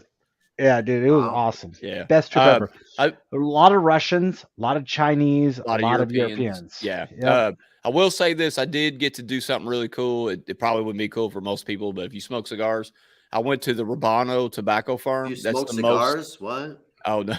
That's the most famous tobacco farm in the world. They make Cohiba, all the expensive cigars you smoke. The tobacco's there, and pretty cool place, man. It was like a 2-hour bus ride from where we were at, but it was worth it, man. Definitely was worth it. So, Yeah. but anyways, yeah. No. So had a good time. So when it. we go in as a group, so we can do a podcast. I can can hook that up if you want me to. So let me know. Did you I'm have a literally smoke- Cuban sandwich when you were I'm there? literally smoking one of the cigars that we got down in a what is it, Florida, the Joker cigar, whatever Mm-hmm. this Oh, brand is. I like Delicious. the Joker cigar. Yeah. I never heard that one. Hell yeah. Hey, John, we have Yeah. no controls. Is there anyone watching still? Yeah, we've got 14 still people. 16 according to mine. That's quite a bit Okay. for 11:30 at night or 10:30. They're illegal. Yeah, we're two- becoming we're the 2 hours Joe and Rogan 17 of minutes. PDR podcast. Yeah, All let's right, we're go. Marathon. Any more questions? Go ahead, put them out. You got As long 1 as, minute. Hey, Yeah, I got don't- 1 minute, 1 schminute. You want to leave? Leave. We don't need Yeah. you. I was saying, I'm here for the long haul. Like, I feel like we're gonna fucking just keep this rolling for all I Yeah. care. Yeah. If I'm having fun and the conversation I'm having a still blast going, I don't know what Matt's doing, but like, you Oh, do yeah. you, bro. You Timestamp. do you. Timestamp 2 minutes 18 seconds to see what On your Armijo face, was John. doing with his. that was He's on gonna- your face. He's gonna cold glue my face. I think is what he meant to say. I need more T-shirts, man. That's Sergio. Sergio glue on your face. You Sergio'd me. Any more t-shirts, Matt? A Facebook user wants to know where's all the. I'll get more. I'll get more. You guys want more? Oh man, Love it. Well, guys, so I'm gonna, Anson. Go ahead. nothing. I'm gonna have to break off here in a minute. I got a nasty dent to do at 8 a.m. So it's Oh, no, 11:30 you here. don't. No, you don't. But anyways, Yeah. Anson, I just have snow to blow. But yeah, Anson. you Traditionally, we Snow stay blower. at- you started some blow, huh? Whoa. Jesus. I got there, bro. Ooh. What is this? Which one is that? Simply Dense. Simply Dense? Nice. You're simply the Dense. You Who work is for this guy? Who avocados. is this? That you know who that is? You know, I don't Jack know. will know. This is the guy that Keith always talked about. Keith and Shane in our podcast. Oh, He works for avocados. is that Oh, the Temecula? avocado Oh, guy. yeah, I know what that is. Temecula, That's California. my Avocado boy right there. Temecula. Boom. Nice. Avocado. He works for avocados. Yep, I Yeah. remember that. Yep. My yeah. favorite My shirt. boy. My, He's in my neck of the woods. my favorite shirt from MTE Past was the big ass biscuit. Or what was it? The ones Carl Stuckey was selling. Shit. What was it? Mm. Gravy biscuit, and I don't know. It was fucking cool. Shit. My bad. God Yeah. damn it, I don't remember great that. story, Remember. Mike. Yeah, you're welcome. It was like a big biscuit and gravy. It was like gravy. I don't know. It's fucking cool.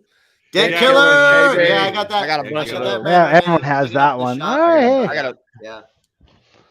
All right. I got a free one every time I bought a PDR Power You're Box. gonna have a pile of shirts at the end. I was just of gonna this say show. he's gonna have a fucking pile of shirts. Carrie's What gonna do you be. mean I gotta pissed in the wash morning. all these? He's gonna what pull- the hell? Oh, Dent. Finally, Joe Garcia just showed up. What up, Oh, Joe. What up? Evo. Yeah, buddy. Joe? You got to rewatch. We had a whole hour on you. Is that the Temecula? Yep. Yep. Competition to the last guy. Love it. Hey, being a tool guy, I'm friends with everybody. Uh-huh. Yeah, Yep. it's good. I Yeah. can't relate. I know. John knows nothing about that. Yeah, neither do you, Mike. No, me neither. Nope. You don't know any I don't- other. I don't get dent any free companies, shit. do you? I wish. Oh boy. Oh, where's the Dent Girls Rule T-shirt? Her Melinda wants to see the Dent Girls Rule. Is there a Dent Girls Rule shirt? I think there is. Yeah. It might be. Yeah. Yeah. Yep. 10 girls do rule, by the way. Agreed. I met a new one at Don Kavanaugh's shop today. Oh, nice, man. Really? Yeah. He's training a girl from Shakopee, Minnesota. Nice. And, Really? Yeah, man. Nice. Yeah. Love it, man. Love seeing women getting in. Her name was Paige, and yeah, she's a car girl through and through. Loves her cars, and wanted to learn PDR, so she went out and did some training with Don Kavanaugh. Love it, man. Nice. Yeah. Yep. Don's a man. Seemed pretty dude. cool. I mean, I've only hung out for whatever it was, 45 minutes, maybe an hour, but seemed I know. Talk with guys that have trained with Don. They've been very impressed with it. So yeah, good. Very good. Very good. Hell yeah. What's this? Want to be as cool as y'all with the backgrounds. I don't know who that was. Which background? I mean, like we've Mine's got a the lot of best. different backgrounds. I mean, Matt's just, like, yours is- disappeared. Yours He's- is Matt's, like, obviously the best, Jack. Yeah. Mm. You got the good shit. Yeah. I'll trade take you it my that way. background for your background any day. This is a shout out to my dad helped me build all this. So this is my Dude, basement. Jack's that I dad's remodeled. awesome. This is all me and my dad. We built all Yeah. this shit. That's I John bought the shelf Bucknell. online. Correct. John Bucknell. He's the Yeah, man. dude. The myth. Actually, That dude- so he that just dude recently is- turned 65. I I- literally bought a plaque of the man, the myth, the legend. Happy birthday! He turned 65. So, had a boy. So Yeah. Well, Happy birthday, Joe, bud. we listened to you on the Dent Time podcast, and bro, the way you break down a dent, Just show up in front of the camera and walk out. amazing. I love your take on things. I love the way you break things down, and dude, he's I taking appreciate doors you, off and in I people's I driveways. hope you keep doing it. So Doors on Um, people's driveways and doing videos of it. I love it. I love the Yeah. footage. Yep. And he's such a great person to talk through with his repairs. Like he's like very progressive on like what he's doing. It's Yeah. phenomenal. Yeah. That's why I'm always like giving I him say, shit. That's why when he's on, on the podcast, I'm like, why is he not coming to MTE? Nah, I don't want to go. Come on, man. More Come events. on. More Come on, events. Joe. We want to come there and talk Come to to you. an We want event. to chat with you. Like, Have like- a beer with us. Come on down to Texas. We'll hang out with you, man. I want to meet you, brother. Mm-hmm. Love Dent, by the way. Don's met him. Yeah. He knows Josie. Don has been here the whole time. Don, tell Kim we're sorry. Thank you, Don. Don's the man. Gotta love Donnie. Donnie K. Donnie I boy. think this podcast is Man. gonna. I think this podcast is gonna go over big. What do you think? I might. I don't know. I think it. I You think so? it's I think it's just- gonna. Do I don't it's know. just like it might win a golden mic one day. I think it was just Nah, the four of us. Nah. I would still just, do it. we're just here having fun, like hanging out. Did talking you all about that. notice Like, in the? Sorry, did you notice in the logo it's actually gold?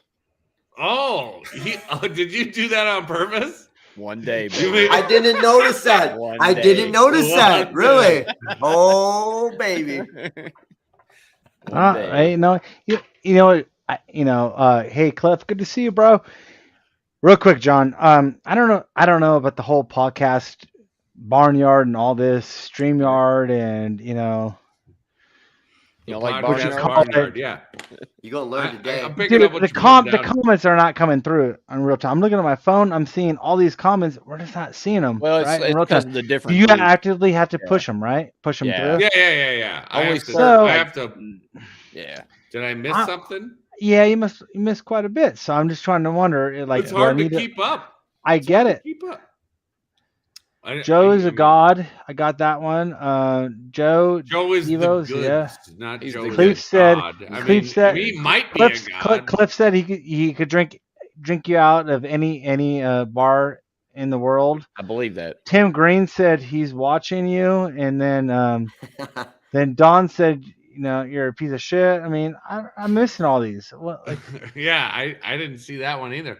But I did not also see that either, and I'm watching it on both aspects. So whatever. tough to crowd. Yeah. Tough crowd. Oh yeah. By the way, Cliff is the only Grey Duck Dent Gold certified technician.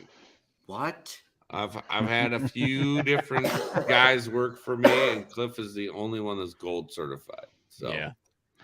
you give him the ARC certification? no, he's ARC. Gray. I'm Gray sure duck. he's ARC certified. That's easier to get than a Grey Duck Gold certified. Yeah, that's like the gold. That's the gold standard of the Gray Ducks. I am not even Grey Duck Gold certified.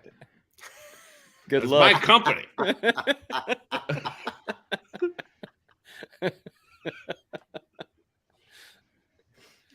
Sweet.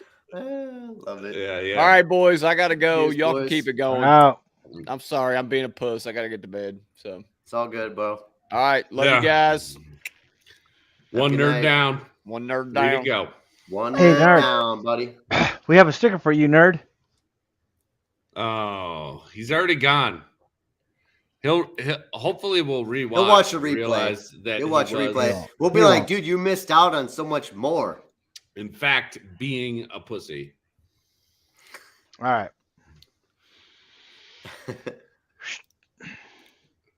Just All right. yeah, that's the perfect way for you to go out, Armijo. The most interesting man in the world is checking out. He's had enough. He's worn 17 different shirts. He showed his tools. He said his piece on whale tails and cold glue. Yes. And Love it. Can't forget, a lot of people. Jim Mitchell called him Yep. out. And the biggest enemy of all people. Nah, not an enemy. A friend. who's the biggest enemy? I thought you were going to announce it for me. Hudson. Oh, Yeah. Hudson the heel Tansy. There you go.